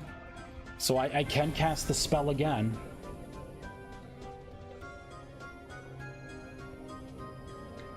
And no particles, does not consume mana. Good, so it locks it. It will work on wild crops. Let me hop into a world here. We'll find some. And we will use the spell. Oh, some of the cool spells though, like the buffs.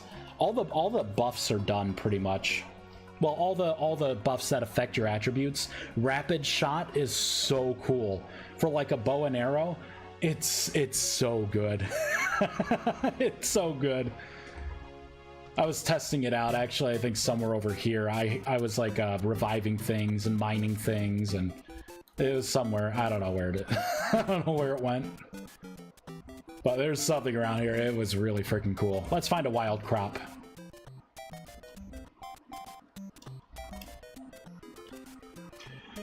Current chunk blocks ext null at position. There is a lot going on right now, spamming my logs. So let's get rid of this. Boop, boop. Better yet, let's just do this. There we go. Let's meditate. Let me get the growth spell. Our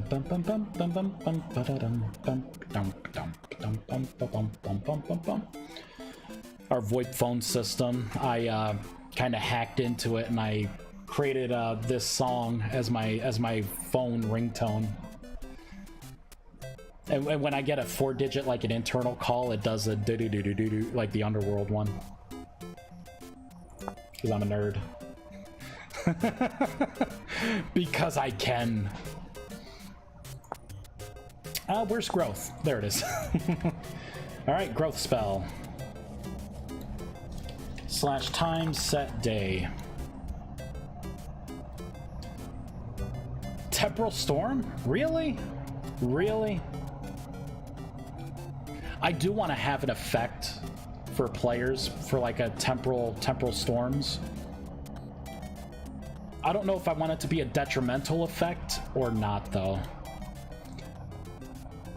Like maybe you can't meditate and regain mana. Maybe instead of like during a temporal storm, instead of taking away your temporal stability, it takes away your health. Like I don't know. I don't know. Come on. Wild crop.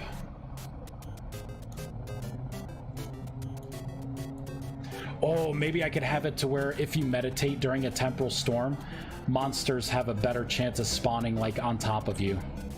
So you got to do it sparingly. You'll have to stock up on mana potions when I make them. Hey rabbits, where do you see some crops?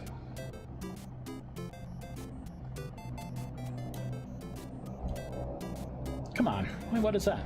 Lead. Cool.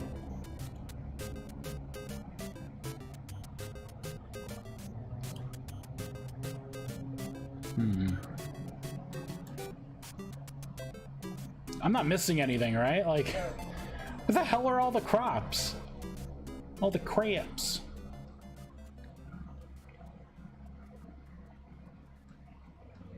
Seriously. Well, I mean, there's a bush, but I don't think. You know what? Let's look at the bushes.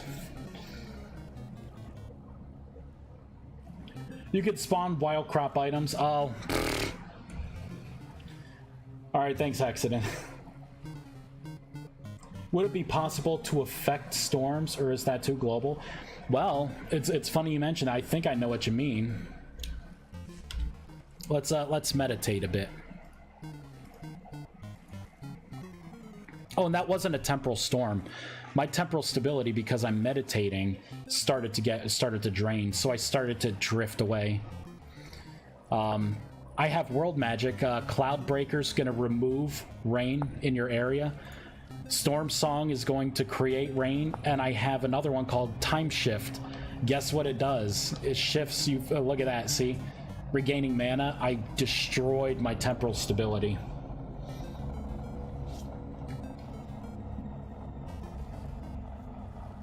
Oh, but I want to look at blocks. Block type. This is going to be a plant. This is going to be berry bush. So block berry bush is what this is. So my spell will not work on berry bush, but I can make it work on a berry bush. So let me keep that up. What about... I know it's not going to work on trees already, but I do have to find saplings. Oh, let's look at grass. Nope, tall grass. It's not going to work on grass. Although, why would you want it to work on grass? That's... Especially with hitboxes, I could just see people know, man, your spell sucks. I accidentally grow the grass around me because they think they're pointing at it and they're pointing through grass. So, maybe I just won't have it affect grass. I'll close that out. Boop, boop, boom. Plant tree sapling. That's probably... Yep, that's what it's called. What? Well, just call it sapling, dude. Come on. All right, so how's the growth cycle here?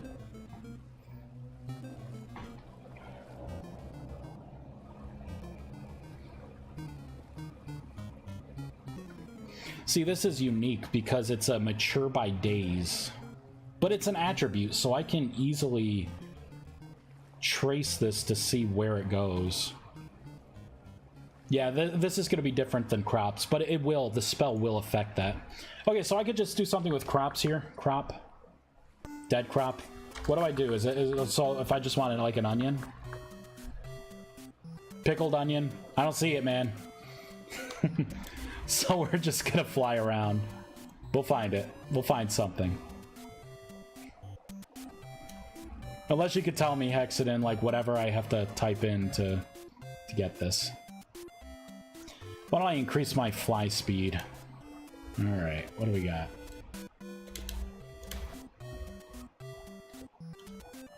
Come on, man, give me something. Freaking flint galore. Are all these animals eating all the crops?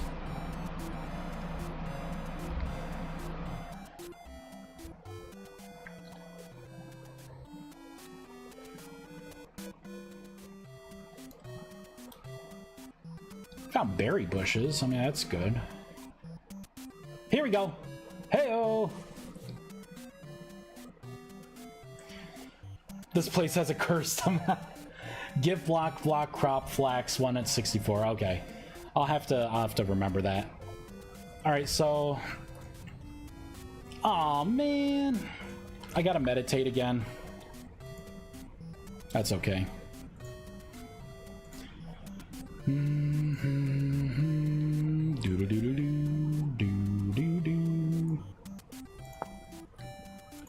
There it is. Boop. All right, let's do it. This is rye.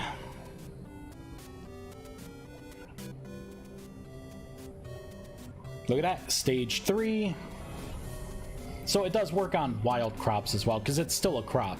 Still uses the same system. There's stage 4. So yeah, that works.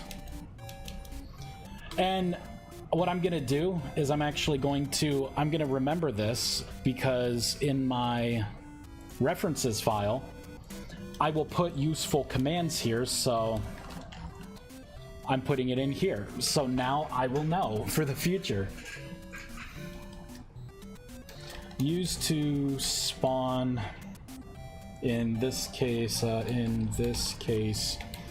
a wild crop block. Hey, Hank. Yeah, you know, I love the oceans. I love the worlds, like just having the vast big ocean. I don't know why, I just really like them. Something like this, because it's maxed, I should not be able to cast the spell. Should not consume, should not have particles, like consume mana, have particles. Yep, it just stops. But something like this, right? This is last stage 8 of 9 for Rye. Boop. Harvestable. So that spell works pretty well. Max mana.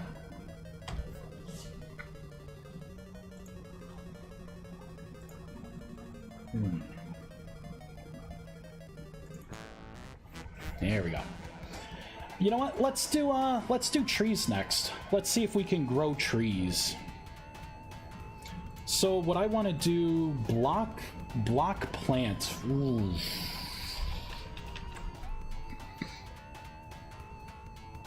This is a good nomad spell. Yeah, right?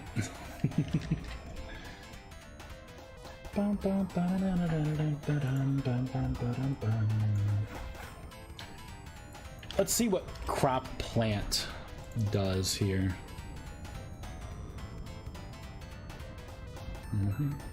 Tall grass? Is this gonna be grass? Wait, does grass use this? No, don't do this to me. Block tall grass. Okay. What about short grass? Is there a short grass? Tall fern, tall grass. What about just grass? How about that? Big berry bush. Block berry bush. Easy enough. Flowers, it's not like they really grow. Fruit tree branch, fruit tree foliage. A herb. Mushroom. I don't see a short grass. Is it because... No.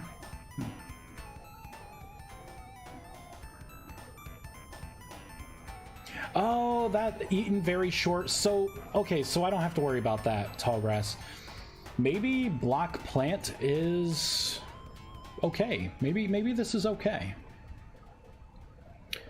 Try place block. On neighbor block change. Can plant stay? Random colors, that's pretty cool. Get place name. Get color. Get selection boxes. Get tree felling behavior. So this does tell me that this block plant is for trees only. Protected bool. Protected. I can't use any of these variables. Wonderful. I did not see anything about growth.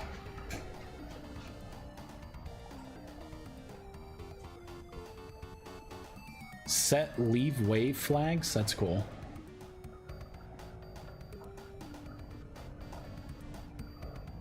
Okay, unloaded. What do we got here? Tall grass, tall free. Snow layer block. What is this? Come on, is there something else? Let's just go back here. Pine tree sapling. Entity class by type. This is where the growth is going to be. Instead of looking at the block, I should look to see... I'm going to have to look at a block entity for the space. So let's get the sapling block entity. Let's figure this out. Block entity sapling. I did not want to override that. I want both. So open new tab. Yeah, so block entity sapling. Check grow. So we're looking at time as a factor for this. So we have to make sure calendar total hours is greater. Total hours. Shoot, it's a private. Damn it. That would have made it so easy. Yeah, because look at that. It's just a double. I could have just increased it.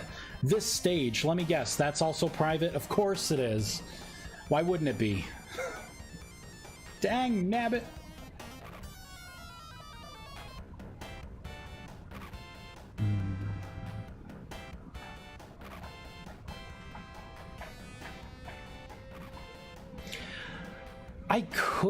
I could just get the tree attribute for the growth stage or the total time. Maybe I'm gonna have to do that. Check grow, right? This is a seed. Oh, I can't do it by that. Seed or sapling. So I can't do it by growth stage at all. I'm gonna have to do the total hours. So next float. So what are we doing here? What is it even? Next stage days, RND, next float.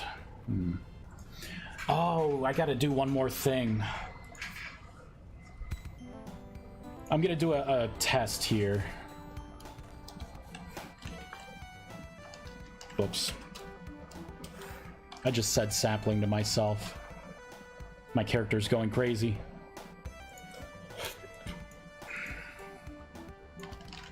See, I'm already using it. Boom.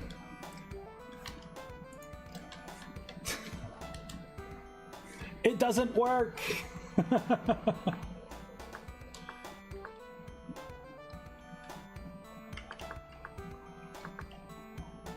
Give block. Vice? No. Error in argument 1.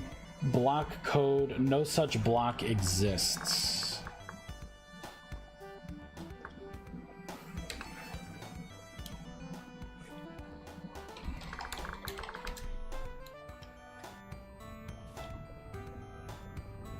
There we go. That's how we do it. So what was the problem then?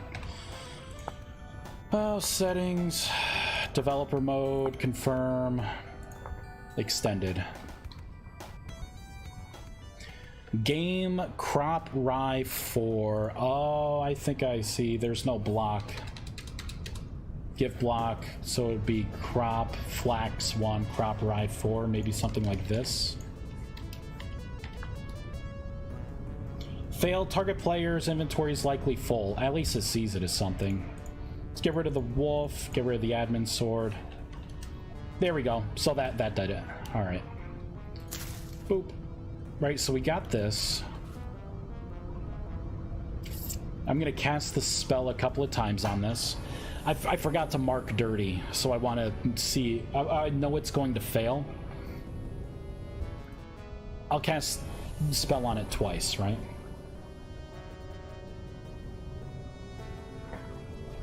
Boom. Now if I log out and log back in, that will still be at stage 1. Because I actually never sent the command to, like, update. Right? To mark it dirty so it updates.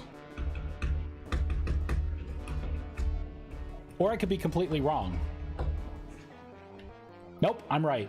See, 1 out of 9. So, totally forgot to do this. Now I can do...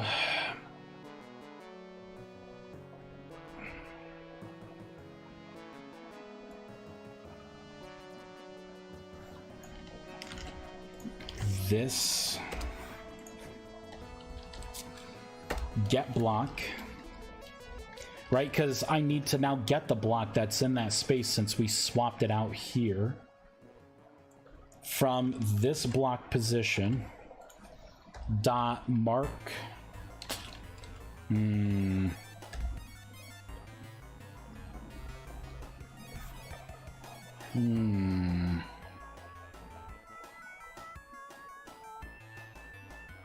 On block placed, on block removed, on block pick.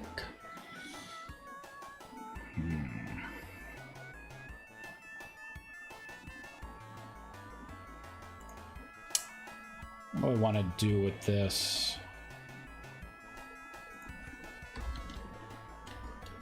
Yeah, because exchange block.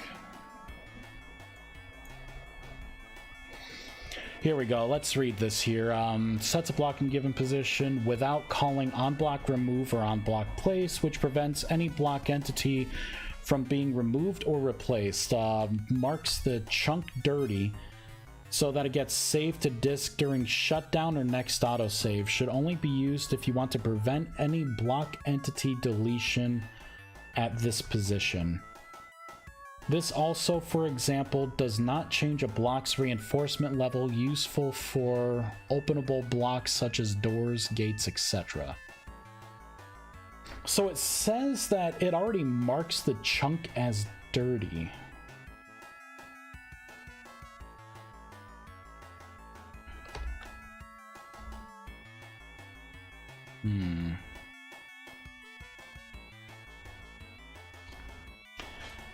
I wonder if I can do something like block selection dot position dot Manhattan distance now.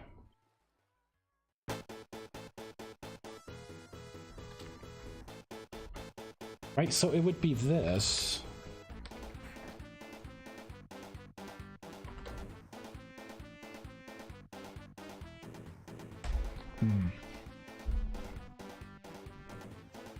Because it clearly did not send the update. Because if I cast this on it, it's going to go back to stage 2. Yeah. So it just went back to stage 2.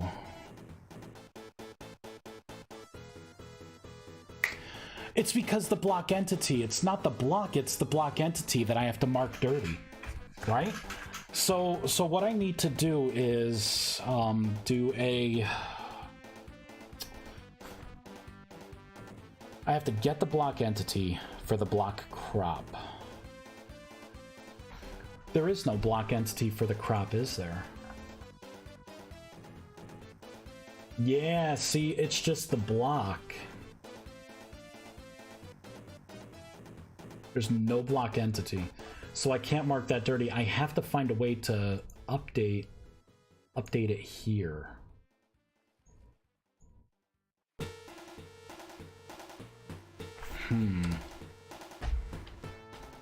Alright, let's just take a look here. What's activate? Non-player entity wants to activate this placed block. Lame. Attributes. Interesting. Not what I need.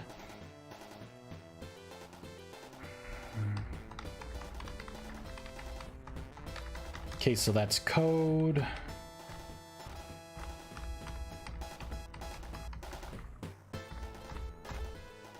Drag multiplier.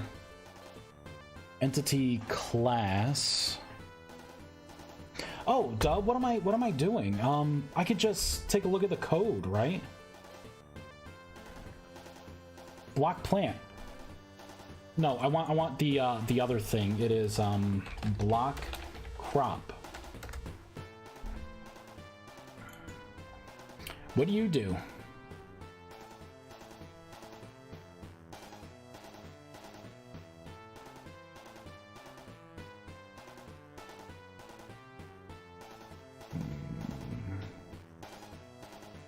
Here we go. Should receive server game ticks. Okay, that has to do with it being farmland or not farmland. On the server side, it's specifically doing this exchange block. Sets a block at a given position, prevents any block from being removed or replaced, marks chunk as dirty. I think I may need to call this only from the server side.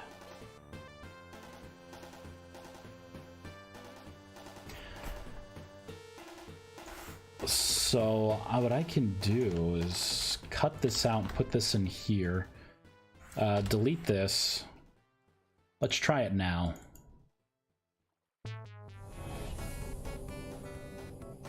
We'll cast a spell on it. I'll log out, log back in, and see if it's saved. We'll cast it one more time. I think it brought it from 1 to 2, but the client saw it as 2. Nope. It's not doing anything now. If I log out and log back in, what happens?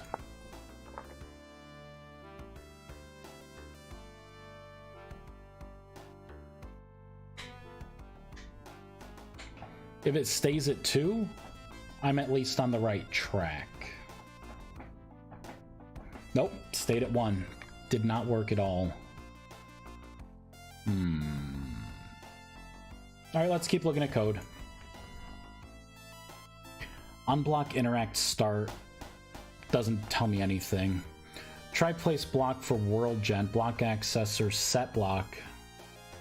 Why am I not using set block? Why am I using exchange block? Exchange block is for a block entity. Set block.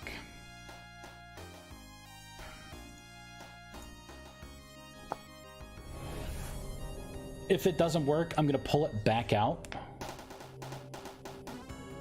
So it runs on both the client and the server. Nope. Alright, so let's take this back out. Cut. Paste. Alright, cast the spell. Killing my mana testing this. It's a good thing I have a magic wand that replenishes it. There we go. Stage 2. Let's log out, log back in. Stay stage 2, you son of a bee. I have to get a drink eventually. My soda's been out for a while, and I'm thirsty. Maybe I'll get a Mountain Dew Baja Blast. Stage 1, damn it! So it's not saving it. World block accessor, set block. Alright, so what does set block do? Marks the chunk as dirty. But it doesn't. It's not doing that. Clears position from any blocks. Solid layer will be empty. A solid layer will be emptied.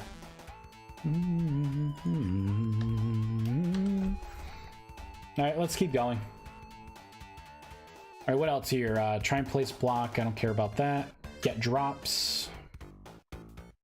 On block broken. Not farmland. Next stage growth. World get block. Code with parts. I don't see anything at all.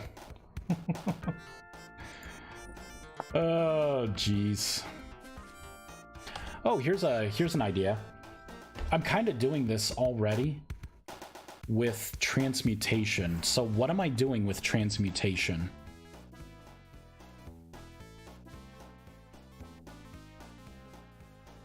Where's transmutation?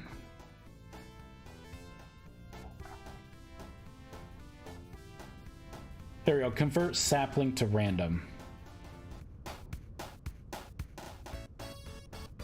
Get block. Yep, so I'm getting the block. World block accessor, set block. Change to block ID, block select position. Oh, then I'm sending the packet. That's what I'm doing. I have to send I send it as a packet. So I can do this, right? I'm gonna piggyback off the transmutation block change. I'm going to get this. This is going to be block.path or block.code.path.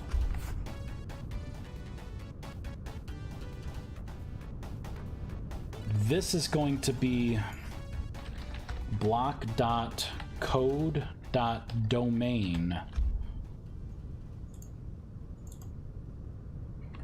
All right, that would be why. The music timing. Hydrate, I gotta hydrate, I know. Oh. All right, server packet, spell transmutation. What is this? Set block. Change to block was null. Oh, whoops. I put the packet in the wrong place, I think.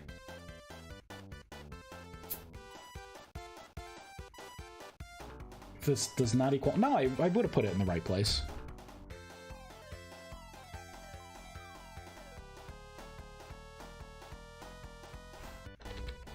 I'm going to try and do this.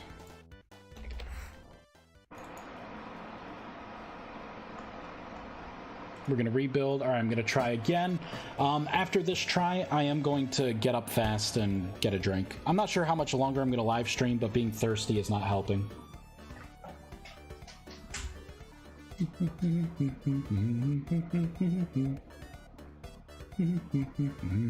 And once I get this figured out and the right way to change blocks, fertilize, hydrate crops, all those spells are going to be... Yeah, see, these do not save. All those are going to be easy because I just change out like 1 or 2 variables and it's done. Interesting. So change to block equals... Oh, it's sending... Oh, I gotta... Okay, I know what I gotta do. Damn it. All right.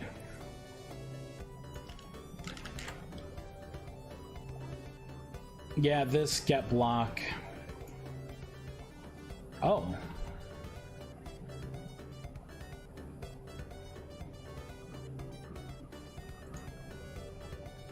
Game.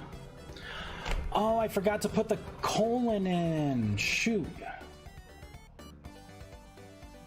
Okay, okay. Come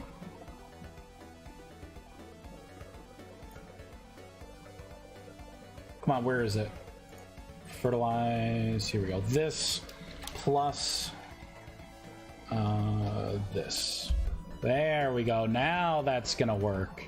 Yeah, it couldn't find the block because, yeah, it just didn't exist.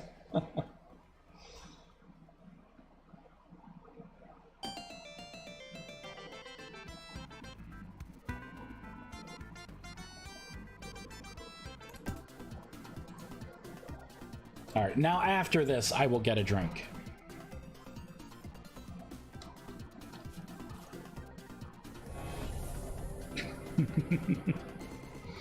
Ba-da-da-ba-ba-da-ba-da. Stage 2. Shut down. I didn't even wait for the particles to do anything. Log back into the world. Better be flipping stage 2, let me tell you. Let me tell you. Oh, if anyone has any ideas for what transmutation, what that spell could affect, yep, stage 2. Saved. Dunzo. Alright, let's go back to growth. So all of this is working. I can get rid of that. Kind of clean this up a little bit. Boop. So if it's a crop, all this code will work. Let's do a tree next. If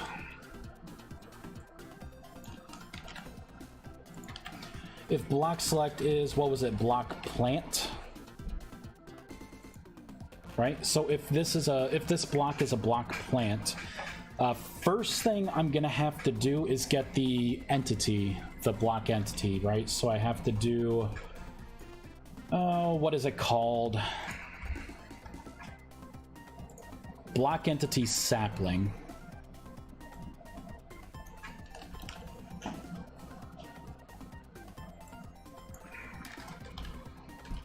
We'll look at block plant as well.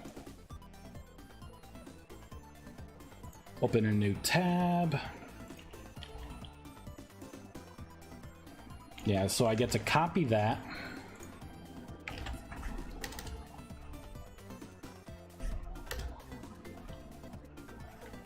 Let's get the by entity dot world dot block accessor. For the position, we can do block select dot position. There we go. And now all of our code is going to be specifically in here. So I could do BES dot. This is going to be anything that I have available, which looks like I have basically nothing as public. I can unregister delay ticks. Interesting.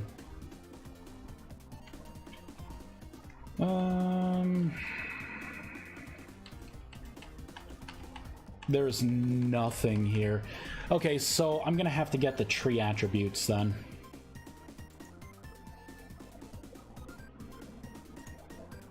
All right, so for saplings. Okay, before I do that, I'll be right back. I'm gonna get a soda.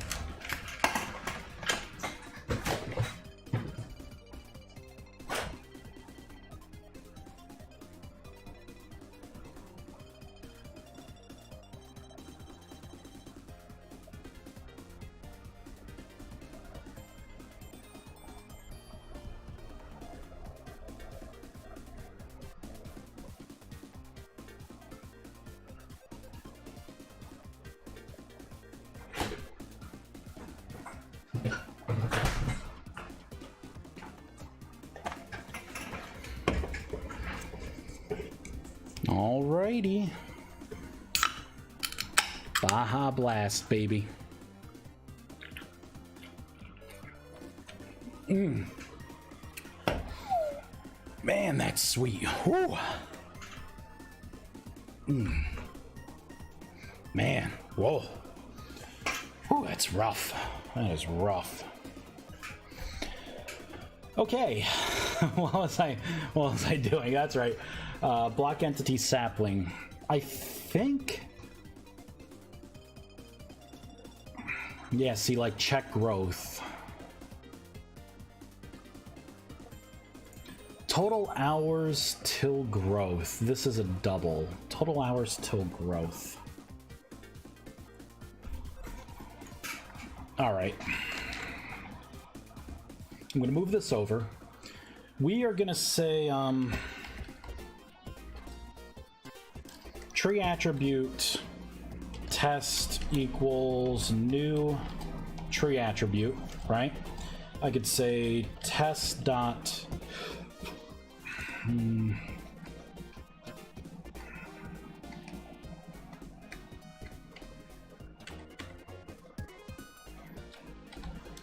has attribute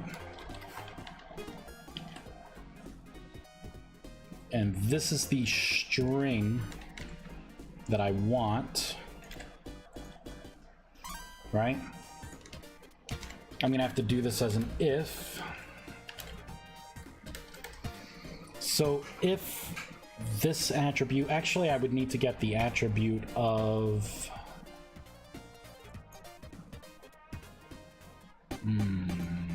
I think I have to do this differently.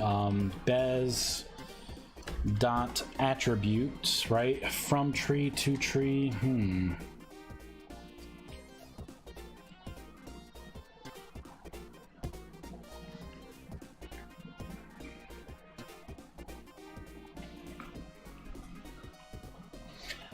How do I want to do this? I'm not too familiar with tree attributes, like getting them.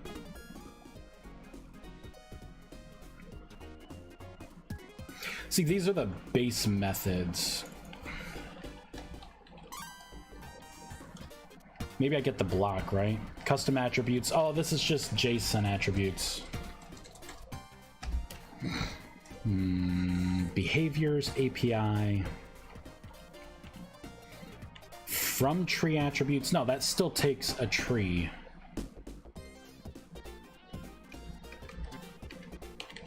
I can mark it as dirty.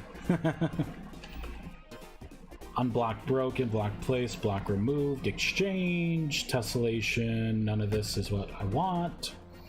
Position, two tree attributes. Okay, so how would I get what in this game already does what I'm trying to do? Health. Health is a tree attribute. So how does the heads up display get your player health?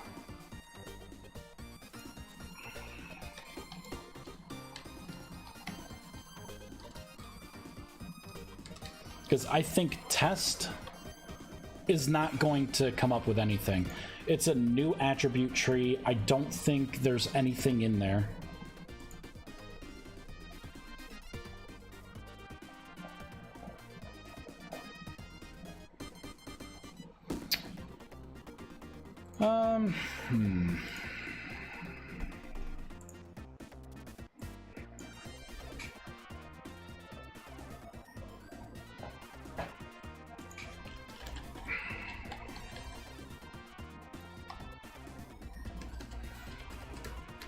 Yeah, see, there's nothing else in here. Although there doesn't have to be, because of this.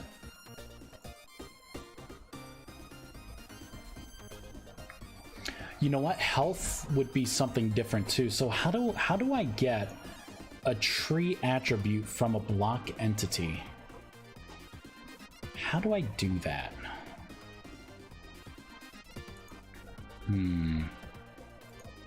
It's a conundrum, huh? Conundrum.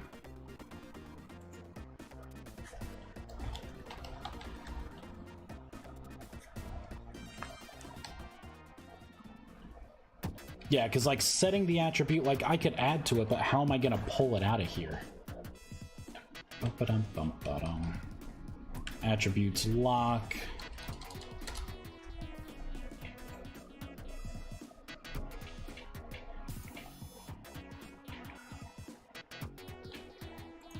All right, I'm gonna create some space here. BES dot.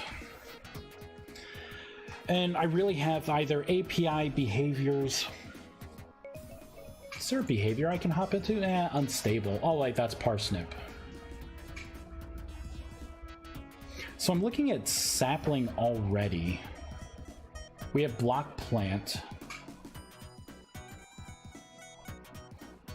I don't see any behaviors here.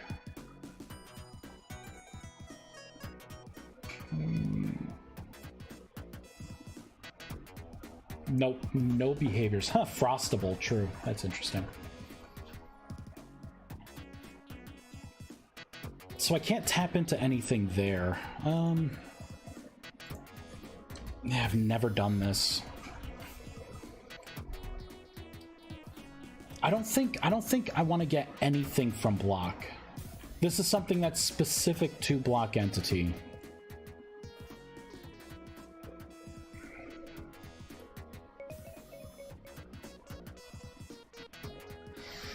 iWorld accessor. What if I do?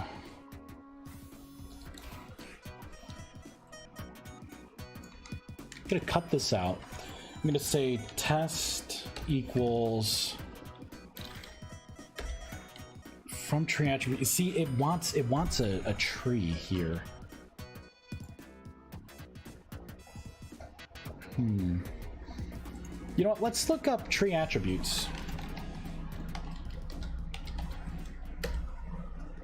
Here we go. Data structure, tree attribute. So, wow, registering the attributes. So yeah, this is as base as we can go. Let's analyze it. Used, uses. Really? I don't get a used by at all?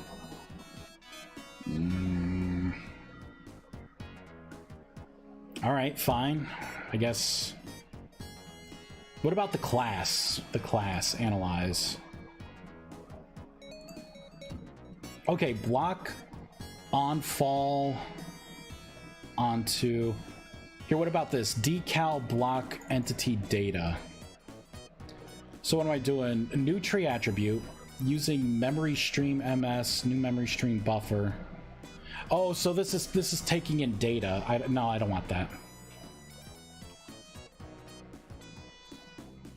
I want something that's not gonna.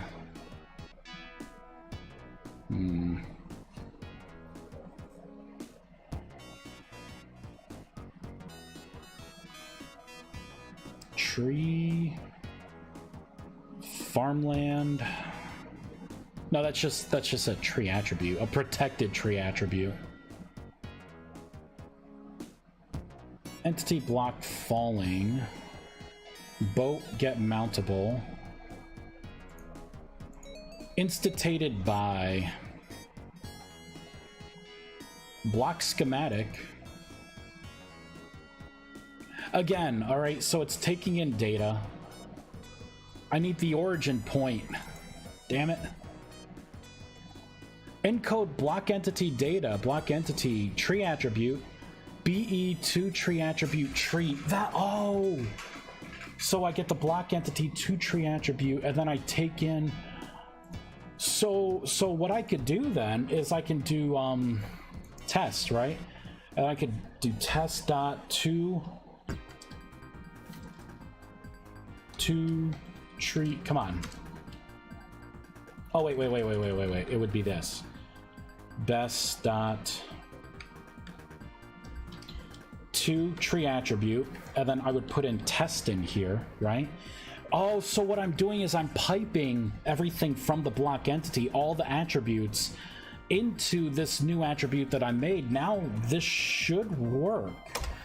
Let's do RMR references. And this is probably how I'm going to have to do the fertilizer, because I'm positive that it's going to be within the tree attributes that I'm going to have to increase the K, the P, and the N, nutrients.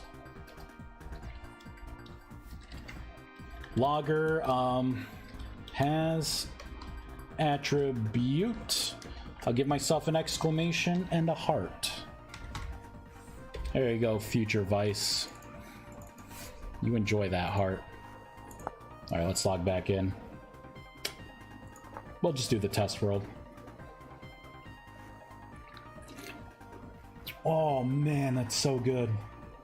Whew, it's so sweet. I don't really drink these, but okay, sapling. It's not going to do anything to this. Mature about 27 days.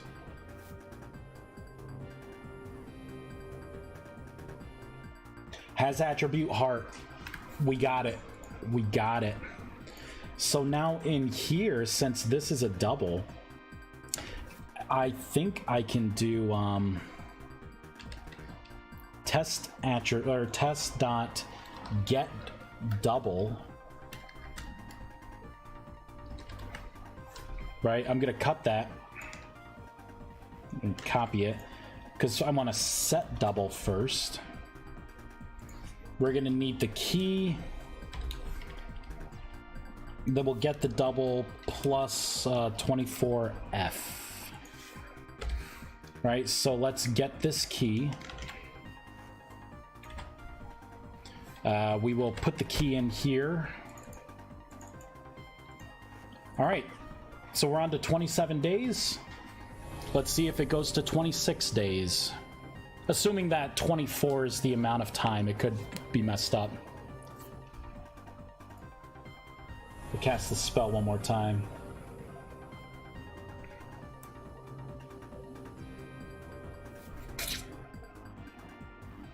Not seeing what I want to see here. So we will get this variable and see what the heck it is. It could be an enormous number.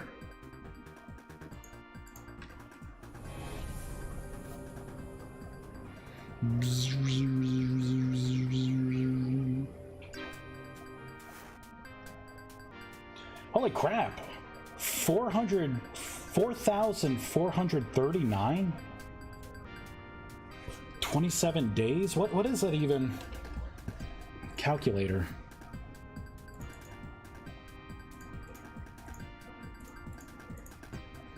Each day is like 164.4. So what if I do 165?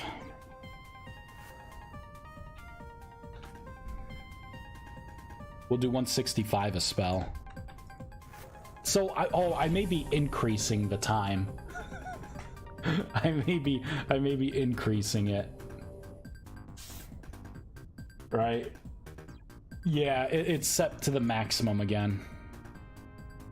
So let's subtract it. Whoops. Okay, let's give it a try again. Assuming this is even how I do this, right? I'm just guessing. What do we have? 4439. Okay.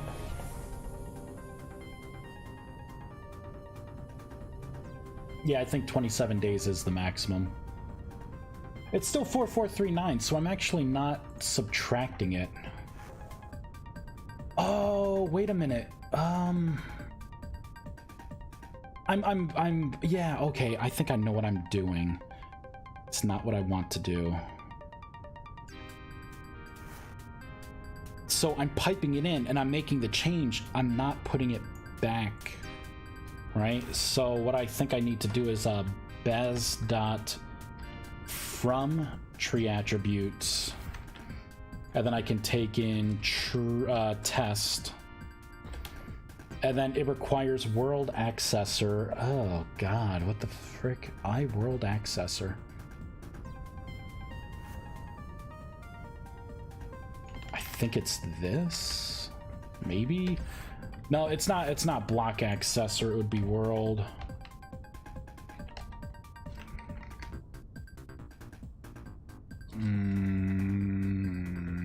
No, that is not what I want. Is it just world? Do they just want world? They just want world. Okay, so I can pipe it back in.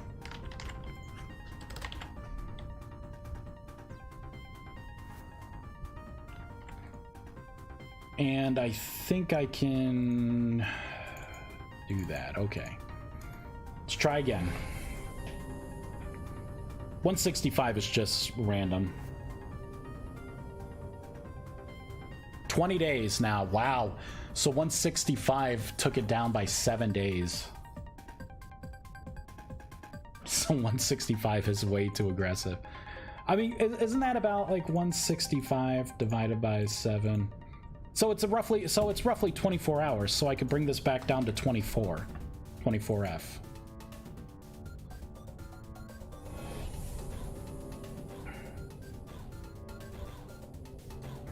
So we're making this tree grow 19 days. There we go.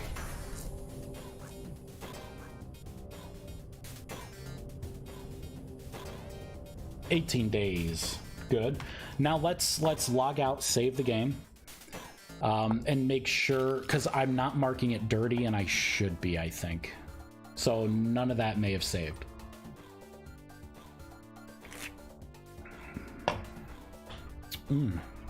So good. Yeah, 27 days, so I have to mark dirty. And I could just do bez.mark dirty. There we go. I'm gonna cast the spell 2 times, bring it down to 25 days. And then I'll log out, log back in, and see if it saves at 25 days. 26 days. Bum, bum, bottom.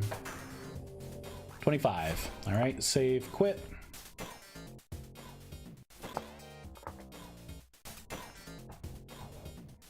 I wish it was easier to test this on a multiplayer server.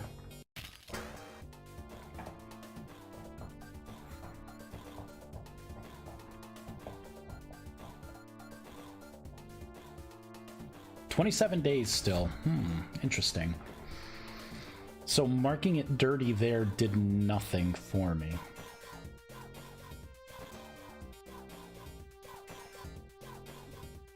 Oh, wait. Isn't there something I put in here? Redraw on client, player skip. So when called on server, we'll resync the block entity with all of its tree attributes to the client, but will not resend or redraw the block unless specified. When called on the client, triggers the block change event on the client, but will not redraw the block unless specified." Interesting.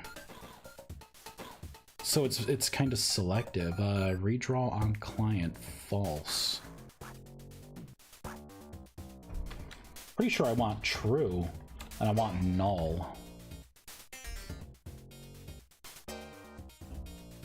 Positive I want that.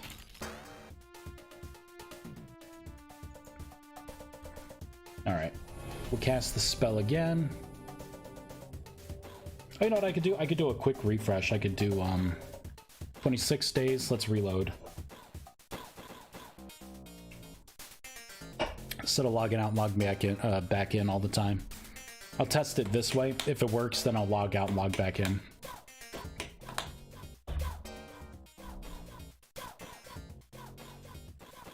"27 days. Okay. So what is this not doing that it should be doing? I'm marking this as dirty. I'm doing bez from tree attribute.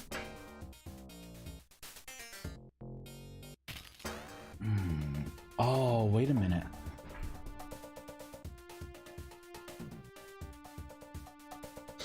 I think I have to do one more thing.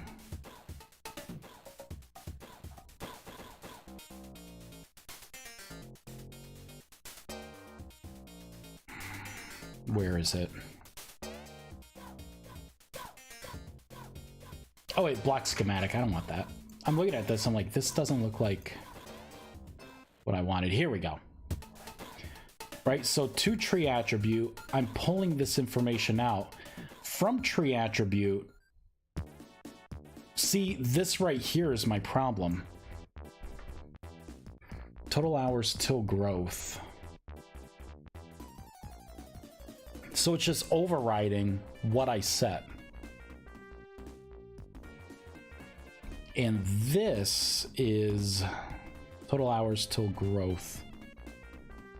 Because this is a field that's a private field. Oh, you know what I have to do? I have to send a packet. Ugh.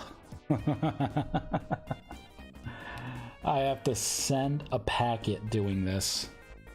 Doing this in the packet. Alright, let's shut down the game. Let's do it. I guess I'll make a packet specifically for this spell. So we'll go into proto contracts. Actually, let's go into messages here. I'll make the message first.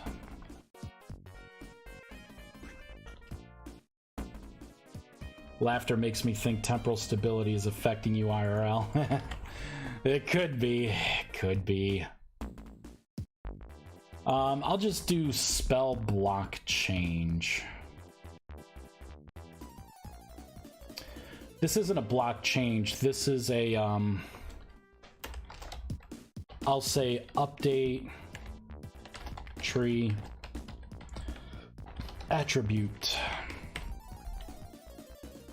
Spell update tree attribute. Damn it. Okay. So what are we doing? Player entity block selection does not equal null. I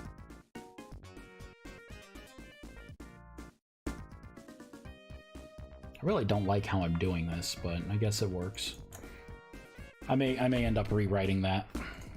All right, let's make a proto contract. Transmutation block change. So I'll copy this, paste. This is going to be called spell update tree attribute, or I should say spell update tree attribute. I should do block entity. Block entity tree attribute. Because there could be tree attributes on players or, you know, entities as well.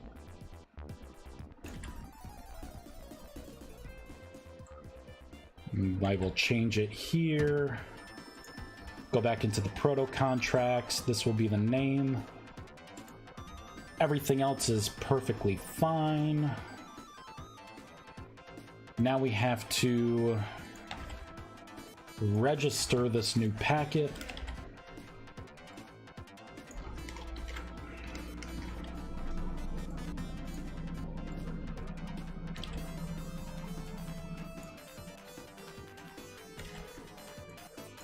Paste, paste, paste.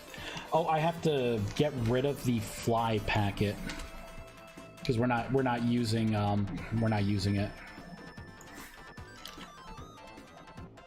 This can be server.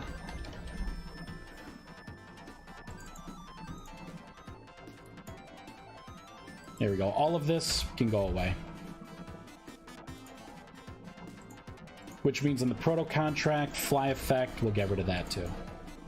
Okay, so we have our packet.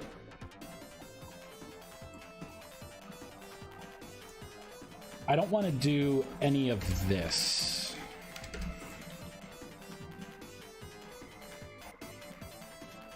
What I want to do is take this code right here. Actually, I should probably take all of this.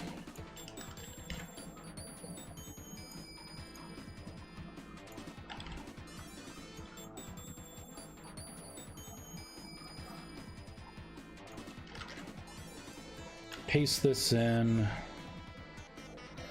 I can do from player dot entity dot world. Instead of block selection position, it's going to be this. This will be from player dot entity dot world. Mark dirty. It's going to do the same thing. Paste that. Okay, now we can just send a packet from here. I'll still do the same check to make sure that there even is a block entity there. I can get rid of all of this. To send the packet, I probably should copy and paste this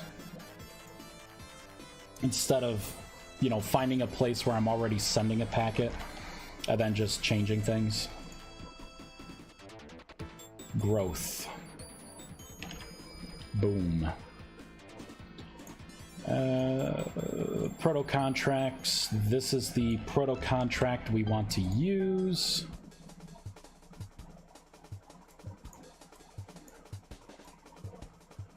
Boop. And boop. There we go. Now I'm going to have to put in specific information. We will do input mod ID equals, it's going to be block select dot code, or block dot code dot domain plus this. And I have to make it generic like this, that way it works in other people's mods too. Block item. I don't have to put the block item in. Honestly, I don't have to put any of this in. I could leave it as just empty and just send the packet. I want to do an if statement. I want to make sure that byentity.world.side is client. There, and send the packet.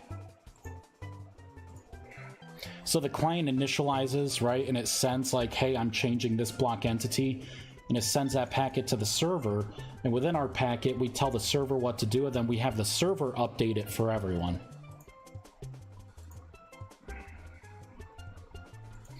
I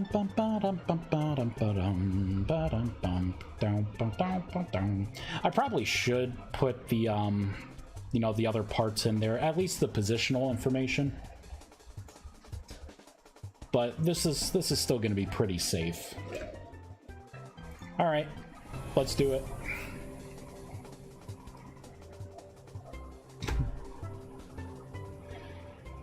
"26 days.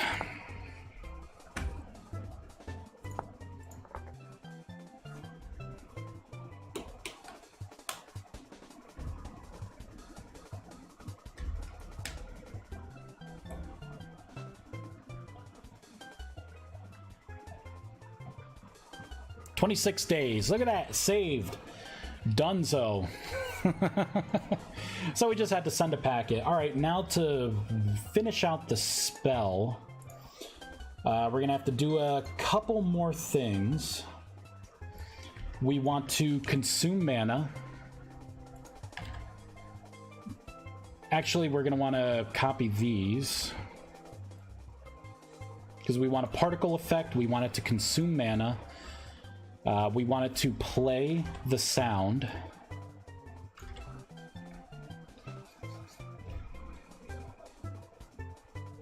Interesting. I'm going to cut this out. We are going to do if...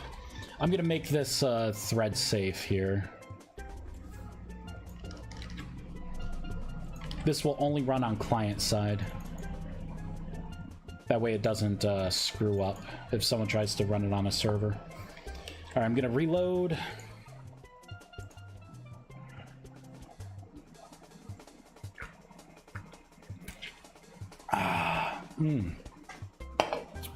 That's good. I ran for 30 minutes straight again today. I hated every second. It's like really humid here. I was drenched in sweat. It was so bad. And as I'm running too, like right towards the end, I'm exhausted. I'm at my worst.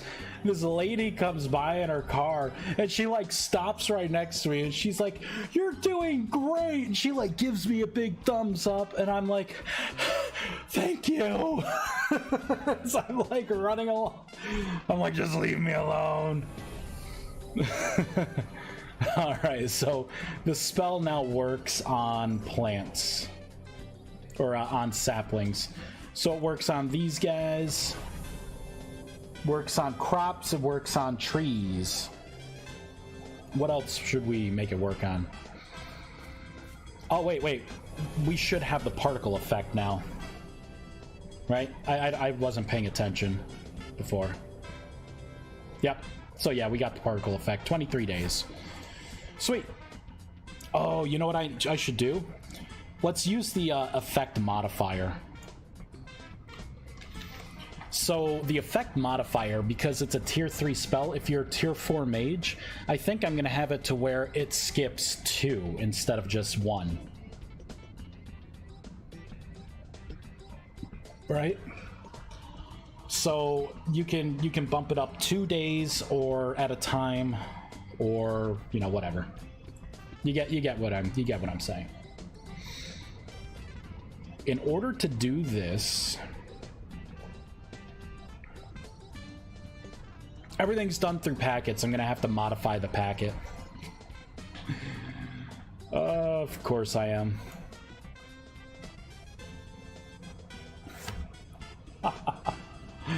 I'm not gonna do it yet. I'm just not gonna do it yet. I'm gonna have to change the packet. We'll have to put in a an int in there and have that, you know, take in that int to modify the amount of time, right? That base time. We'll do it another time. We won't do it now because we still have to make this work for berry bushes. So we got saplings done, berry bushes. So it looks like block berry bush. Interesting, the berry bushes are actually not block entities. They are just blocks, apparently.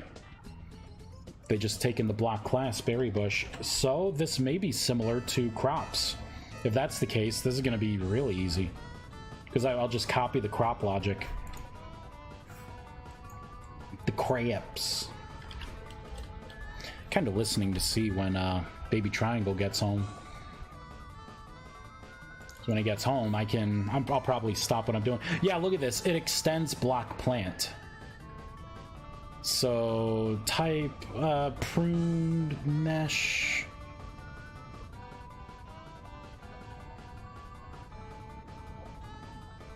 What is this, tool stuff? Is there a tool that you can use to if you use shears? Oh wait, yeah, if you use shears then you'll get the block itself. Okay. No, it looks like, do you get more berries? You could prune the berry bush? I don't even I don't even know what's going on there. Can plants stay, get random color, get drops. It piggybacks off. What? So what can I do then? All right. Let's take a look here. Let's take a look. Let me not get too ahead of myself.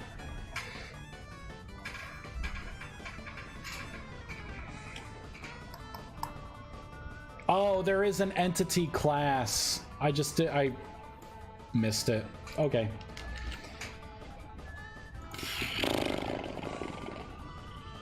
Wait a minute, am I gonna have to put in a check then?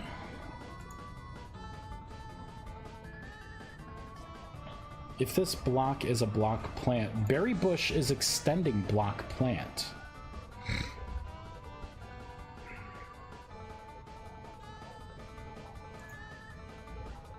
Right? Berry bush. It extends block plant already. So I'm gonna have to filter this out a little bit here. I'm gonna have to rearrange this, I'm thinking. So wait, that's block crop, block plant. Okay, so I'm already doing something. I'm looking to see what the block entity is. So I can say BS1, right? I can copy all of this, paste. I'll call this BS2.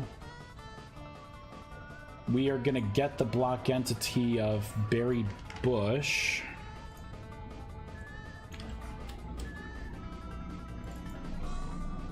Block entity berry bush. This is going to be a similar thing, right? So we'll look at the berry bush. Get that. From here, we would send the packet. So we need to look at the berry bush and see, okay, growth rate multiplier is what this is called. Oh wait, no, that's for the players.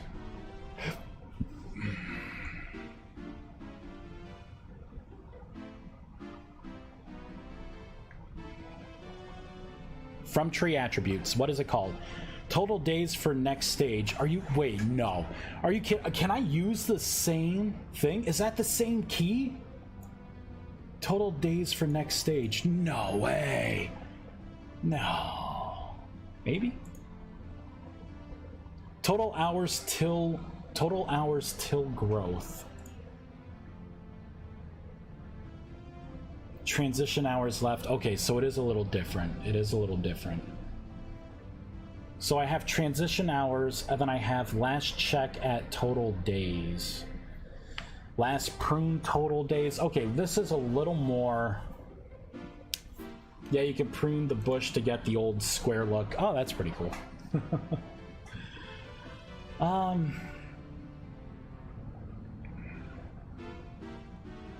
Interesting. Pruned, roominess, last prune total days.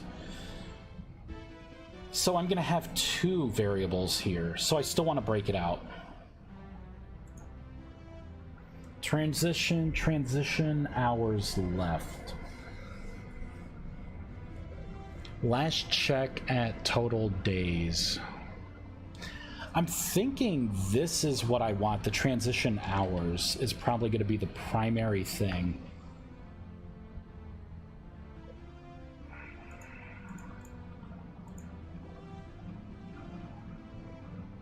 All right, so what are we doing here? Check grow, right?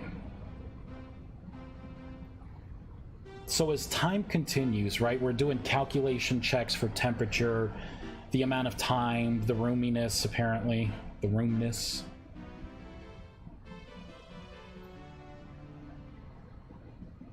If transition hours left is 1, if reset, this transition hours equals this get hours for next stage. If revert, oh man, this is gonna be a pain in the butt.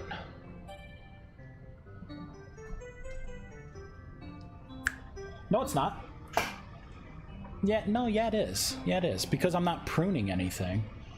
I have to grow this thing. Next block, get block, block with code variant, state empty. So, okay, so this is if you are...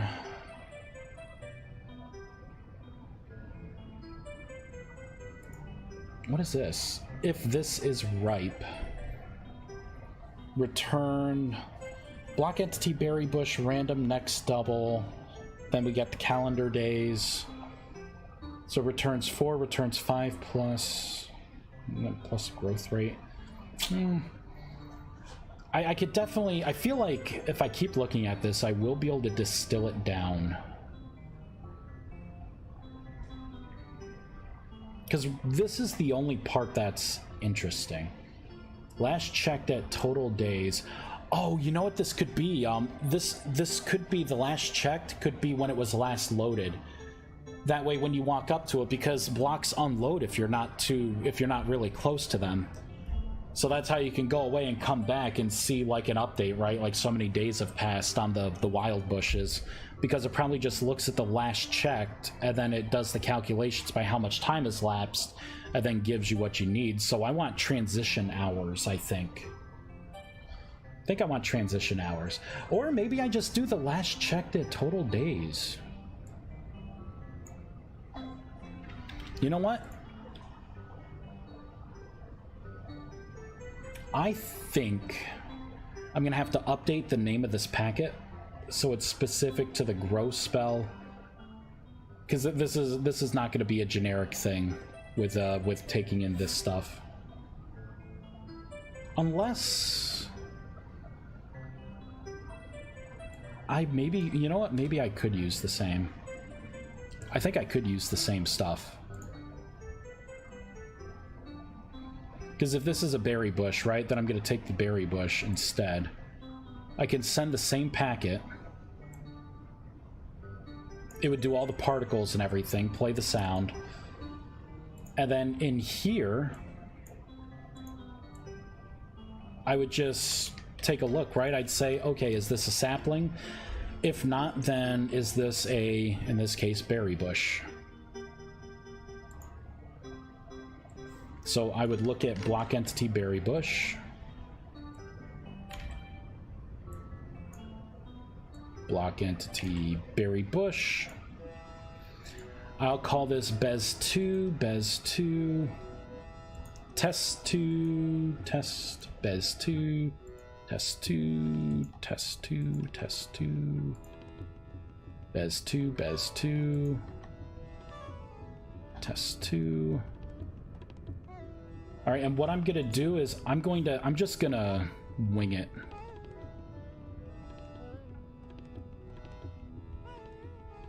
Come on, where is it? Right here, right? This is the key. Or I could do last check total days. That's what I want. So if it has last check total days, we're gonna set this to this plus 24. I think we want to increase this.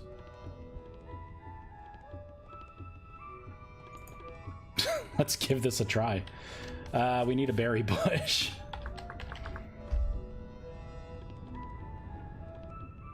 Flowering, whatever. We'll get an empty one as well.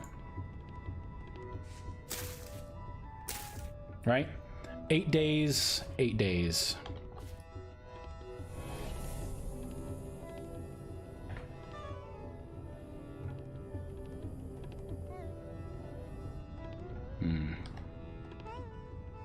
Insufficient mana. Come on, man.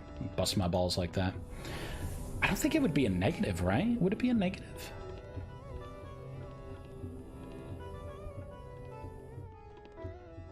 It's getting zeros right now.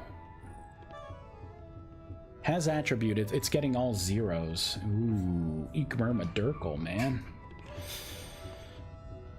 So it's... Why is this zeroed out? Bez2, test 2.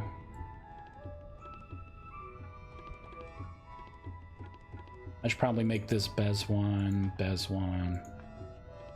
test 1.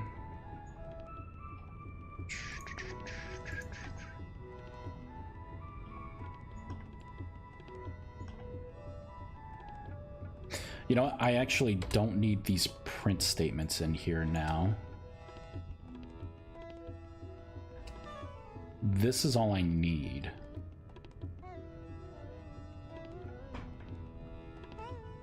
Oh, whoops. No wonder why it zeroed out. It didn't tell me the right stuff. I forgot to change the keys here and here. All right, last check total days. Got it there, got it there, got it there, got it there, and got it there. Okay. Now let's save, fireball it in. What do we got?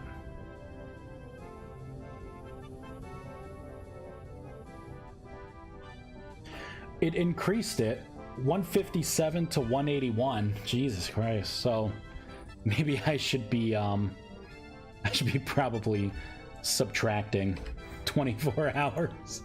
Is 8 like the longest? All right, I'm gonna break those. So let's give this a try.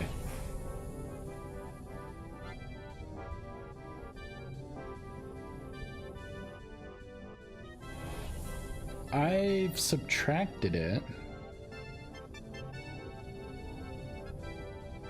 Oh shit, it's harvestable already? Uh-oh. That was too good. We'll ripen in 9 days. What about you? What if I cast a spell on you?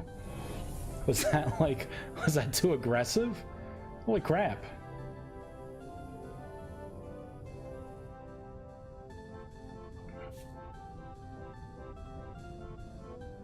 Look at that, it just went right to ripen. Holy crap. Oh wait, because it's in days. It's in days. -1. Oh, I would have to do a -1. I was doing 24 days at a time. I wonder why. Oh. Be right back.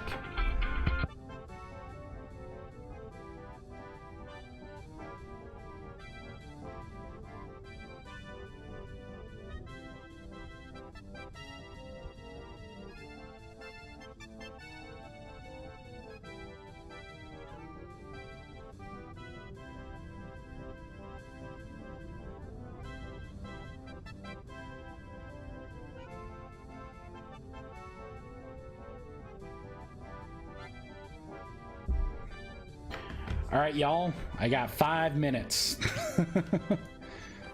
9 days, weather permitting.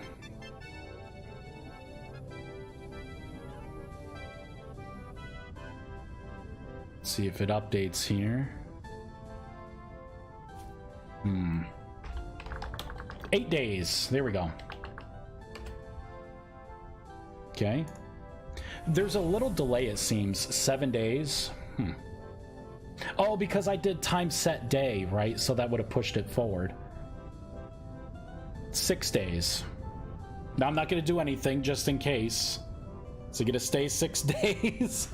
Did I permanently mess up?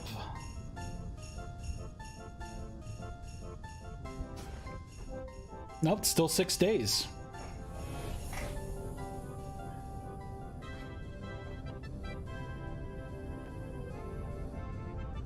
Insufficient mana. Awesome.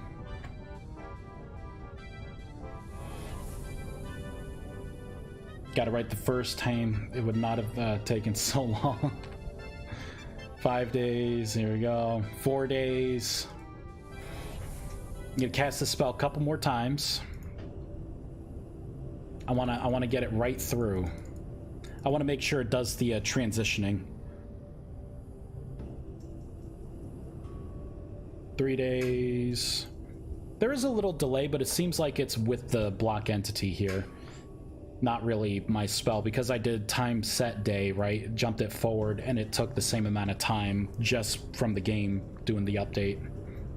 So it's not me. It's not this guy. All right, so it should be at 0 days.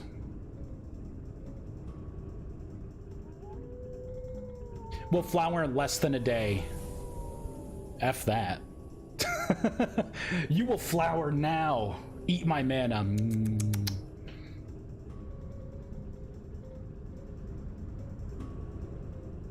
Hey, there it goes. All right, so we can, yeah, we can do that. I think what I need to do, just to make it look better, is, let me make it 6 for the particles, 6 seconds.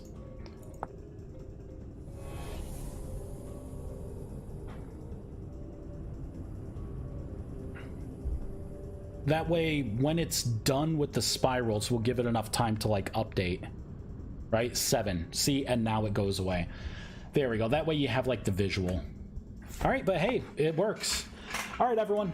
We'll see if there's anyone on that we can raid.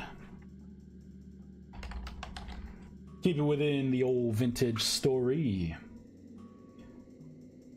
Nim is streaming. We could pop over and say hi to Nim.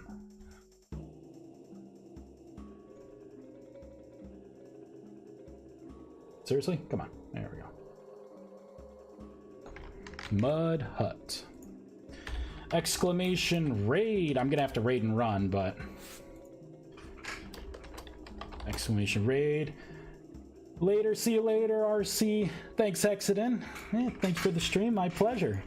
I think it's pretty cool, like making all these spells and everything.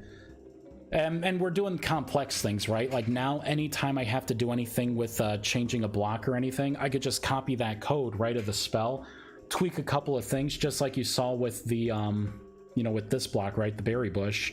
Using the same packets and everything, I'm able to just add to it. Definitely good. Good to watch the process, right? And it gets you excited. Like, I think the particles and everything look fantastic. This mod is going to be so much fun. Just the spells and the particles and what the spells actually do. Mwah. Next couple streams, I'll be doing more spells. I'll do a first pass through a lot of the spells.